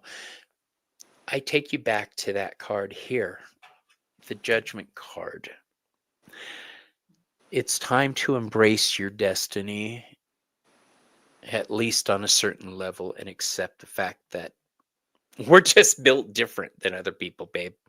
We are. If you're expecting people to understand the path you're taking, it ain't gonna happen. Washington State has a fire rate. Ugh, fuck ice. Yeah, you guide your own path. You discover your path. You're walking in a way that nobody's ever walked before, so they can't guide you. They may have your best of intentions at heart. You let yourself be your guide and your compass. That's what I have for you. Wow. Okay. That was a tough one, Bobby, because mine doesn't sound any like mine's It's just all right. We're just different. as difficult. So I got for you the Nine of Wands. So it's about standing guard, about never like refusing to give up on. I feel like you've definitely come a very far to get to where you're at right now, and I know you're probably tired, but you definitely have that resilience in you, and you are strong. You are going to get through these obstacles that you're dealing with in life right now. But at the same time, I also have the Five of Cups, and you're still dealing with the grief of that difficulty that you've been dealing, that you've gone through. The Five of Cups is telling me that you definitely are, there's some disappointment that goes along with this nine of wands, and this loss. I'm trying to think what,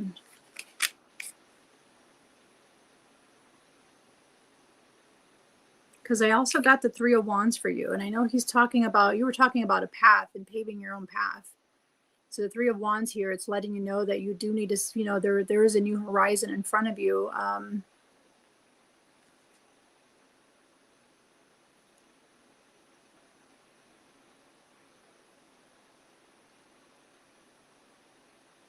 You are going to get past it. Even though with the Five of Cups here, and then next card was the Three of Wands, you're definitely going to get past it. With that grief and that loss, you are going to find a new path. It's going to come from that, actually. I think you're going to get a new path from that.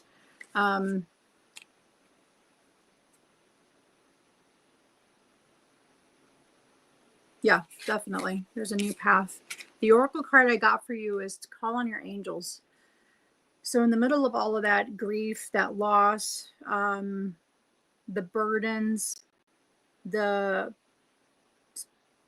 starting a new opportunity, a new path, it's still reminding you to call on your angels. They'll always be there to help guide you, help, even if you just need someone to talk to. If no one else is there, talk to your angels. Yeah, this one's a tough one. I can't hear you.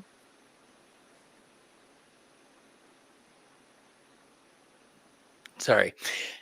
It sounds to me like you're headed for a little bit of a shakeup. It definitely sounds like it. You're approaching a crossroads where... Yeah, but it's going to get, it'll, I mean, I feel like whatever it is that crossroad is, it's going to lead you to a new path. And unfortunately, I feel like sometimes that's needed. It's gonna definitely change your direction on where you're going, for sure. But from that's gonna come a new opportunity, because you see all those ships back there. It's a new opportunity that's gonna come from all of this. So it's not gonna be completely horrible. There's signs that you are gonna get through it, but definitely call on your angels or your guides, your ancestors, whoever it is that you do work with. Definitely call on them for help and guidance, even if it's just to talk. Don't think that that's silly. Just talk to them. Yeah, I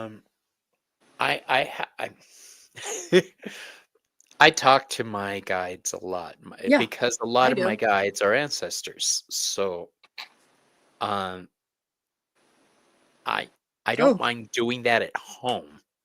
When a TV show will come in and I'll be like, "Hey, Gene, check it out. Remember when this?" And I'm talking to them. I can't do that in public. Yeah. So I pulled another oracle card to kind of get a little bit more guidance on this. And it says destiny life, but if you look at it upside down on this way, it's fated life. And here's that path that we were showing, that we were talking about. So I feel like it's going to be a positive one for you. I feel like that whatever that grief and those burdens that you were dealing with are going to lead you into a new path. And it could either be a destiny life or a fated life. But either way, it's going to be a new opportunity for you. So I hope that helps. Girl, you're about to jump this off is definitely a higher... like a tower moment type of thing, you know? Well, she's been going through the tower shit recently. Oh, really? Okay. Yeah, so oh, Joanne. Know that you're at the vision I'm getting is there's light a at the end high of that diving tunnel. board. Look, You're at a there's higher light diving board now. at the end of that tunnel. So awesome. Yeah. Thank you, Joanne. Thank you for letting us read for you. Selena, let's do one more? more for the collective. Okay. Okay. Yeah, because I could hear my animals in the other room giving me grief.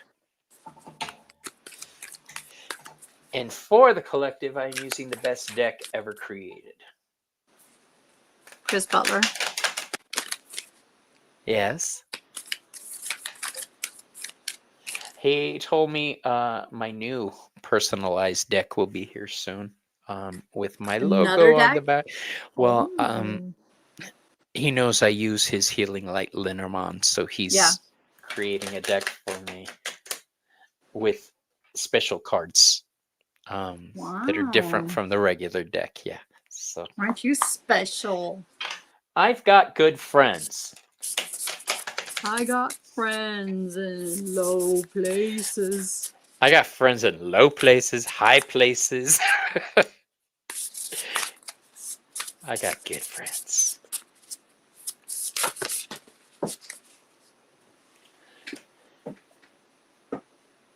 I can't think of a better way to honor my brother Ramon than doing the last reading for tonight with our mutually favorite author.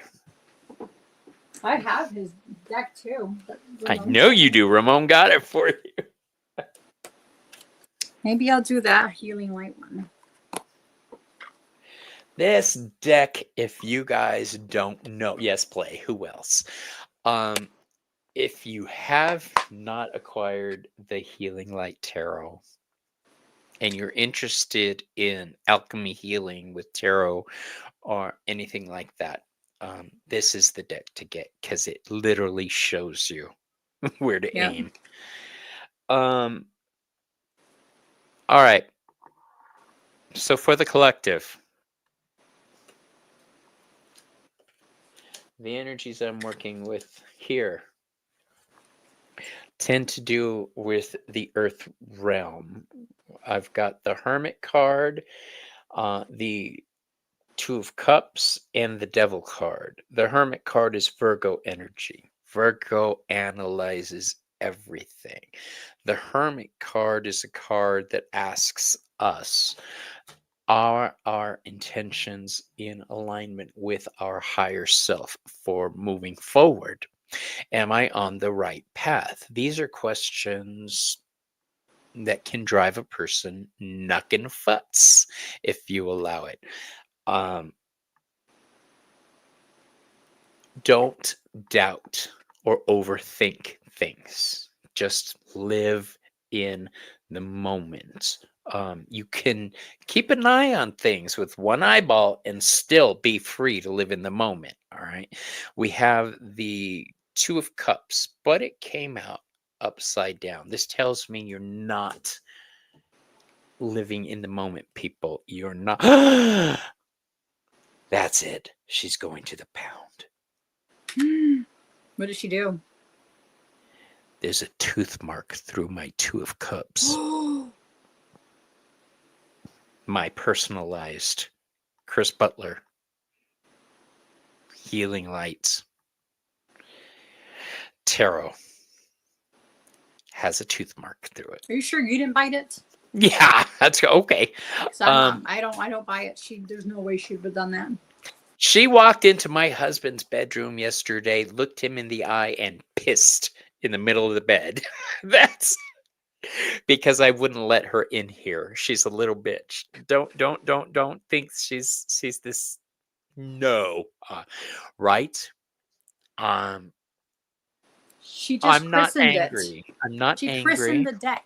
I am saying I may have a new fur hat the next time you see me. What? I could never. Look at her laying there. So innocent. So vulnerable. Yeah. Okay. You're not living in the moment. You're not living your best spiritual life because I don't think you're trusting yourself, trusting the messages you're getting or feeling. This is me calming my tits, Bridget. I'm calming my tits. My dog ate my Chris Butler healing. Yeah. No, that's horrible. You're not focused on the right thing, my people, because you're chained to the wrong thing. The last card I have here is in direct opposition to that Two of Cups. All right, where this is willingness, understanding, connection, a true spiritual divine connection. The Devil card is enslavement. This is entrapment. This is forced to do something. It's the difference between a guardian spirit saying, "Hey, I got your back," and another saying, "Oh my God, you've trapped me. I'm trapped by you. Now I have to do what you know." It's a different vibe. All right. Don't let life trap you down, people. If you can make literally 2 minutes a day, that's 120 seconds to just look inward, 2 minutes every day, then I think it will have a massive, massive shift on your outlook. As far as devil cards go, this is one of my favorites. It also, on the Healing Light Tarot, you'll see this symbol with the two circles interconnected. This is one of the only cards where the circles are nowhere near each other. All right. This healing is not happening. It's just not. The point of healing doesn't exist on this card. It's a card of enslavement. It's a card of caring about the wrong things, focusing on the wrong things. And just for the hell of it,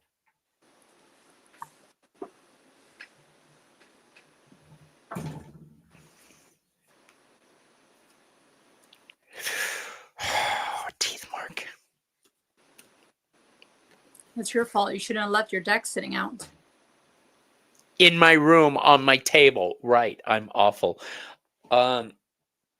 The card I drew for you is called Joy, rejoicing in the present. This is very similar to this. Can you see the difference, though? Mm-hmm. This is being Yeah, forced they're to down, live the in other the ones are present. up. Yeah. This is reveling in the moment. So find peace and excitement just 2 minutes a day. And if you have to work yourself up to those 2 minutes a day, it's okay. Start off with 20 seconds. Just give yourself a positive thought and then, build on it.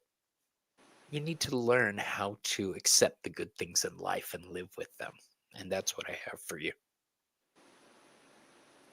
Nice. So what I have for you guys is also from the Healing Light Tarot. I got the 8 of Pentacles. So it's about skill building, your practice, dedication to your craft. But with that, I also got the Magician card from the same deck. And look at how beautiful that Magician card is. I mean, both of these cards are beautiful. So Magician is, you have all the tools that you need to manifest and to direct that energy into reality.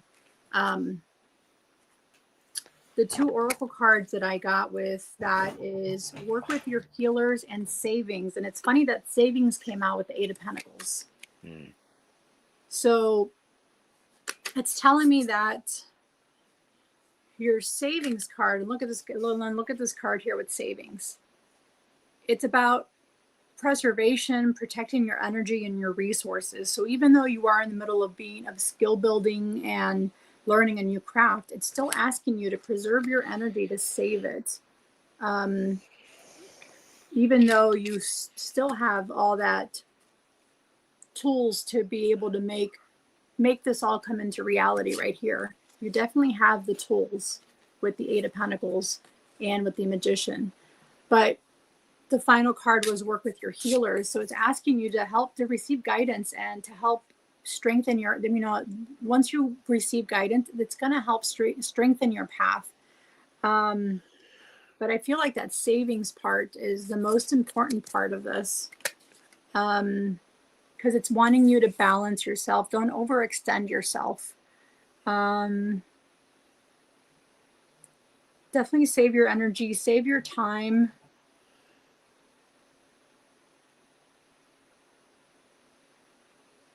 She said she's just started a savings account too. Oh, nice. Or Anna did, one of our girls. Yeah. This is for the collective, everybody. So yeah, definitely don't overextend yourself. Definitely don't overextend yourself. Try and balance yourself. As you can see here, it kind of looks like he's trying to balance all of the tools that he has in his possession, the magician, and he's really good at balancing that. That's the card that made me fall in love with this deck. Yeah, I it's beautiful. Sat there meditating with it one night. Yeah. And that was one of those situations where I'll wait, go on. Sorry. Yeah, so energetically, the magician is, don't spread your power too thin. Don't spread it too thin. Be mindful of your investments. Be mindful of, even if it's not necessarily investments in money, but investments in your energy and your time with other people. Definitely save that, preserve that, balance that. And then the work with healers, I mean, it kind of reminds me of the magician card. It's like a second part of a magician card right here. So, yeah, that's my final message for you guys. Thank you. All I was going to say is that that's the card right there that while I was meditating in it, I thought, I'm going to fucking contact this dude and let him know how awesome he is. And that's the card that basically started it all. Aw, I love that. So thank you everybody for being a part of our journey through Dogtown tonight. If you do spirit work where you astral projection, try shifting into a dog sometime. It's a lot of fun. I shift into a dog, a raven, or a serpent. Depending on the situation, depends on the size and the color and all that good stuff. So that is what we have. Thank you so much for being here on this very sad occasion where we have to say goodbye for the time being, to our brother Ramon. We love him. We know he'll be back periodically. Yeah. And so thank you. So much love and healing energy. Do you have any shows coming up, CELINA? I do not. I still have stuff like it's in the makings, kind of in the backhand that is kind of happening. Well, you better think fast, Rabbit, because you know what that means. Since Ramon's not here next week, you know what that means, don't you? Yeah, it's me. Yeah. I need to come up with a show. I'll help you. We'll figure something out. Yeah, we'll figure it out. So we want to thank everybody. We love you so much. We know there's a lot of ways you guys could be spending your time, and for you to take the time to spend it with us. That's pretty damn awesome. Yeah. We love you. We love you all. Oh, by the way, if you're not part of the Behind the Moon community forum page on Facebook, you should be, because that is where you could give your opinions on shows you want to see, guests you want to have on, stuff like that. It's also where we get to hear the messages on what you thought, how it went. So if you have people you'd like to see us bring on as guests, we've got some ideas, and we've already set up in the background guests that we were planning on having on anyway. Now it's still going to happen. It just doesn't seem right without Ramon. Yeah. Anyway, love you all. But what I wanted to say was, if you go to the community forum page, thank you, Aodi. She said she'll try to. She's given up on Facebook, but she'll try and do that. Okay. What I'm trying to do is come up with a good tagline for closing out the show. So lately the joke has been gotta go, I gotta go eat. Bye. And that's been us. But Yeah. uh oh, if you have suggestions, don't tell me now because I'm obviously not gonna look at them. But go to our Behind the Moon community forum page and post your suggestions for taglines for closing out the shows. Okay. Yeah. Love you guys. Love you guys. Thank you. Bye.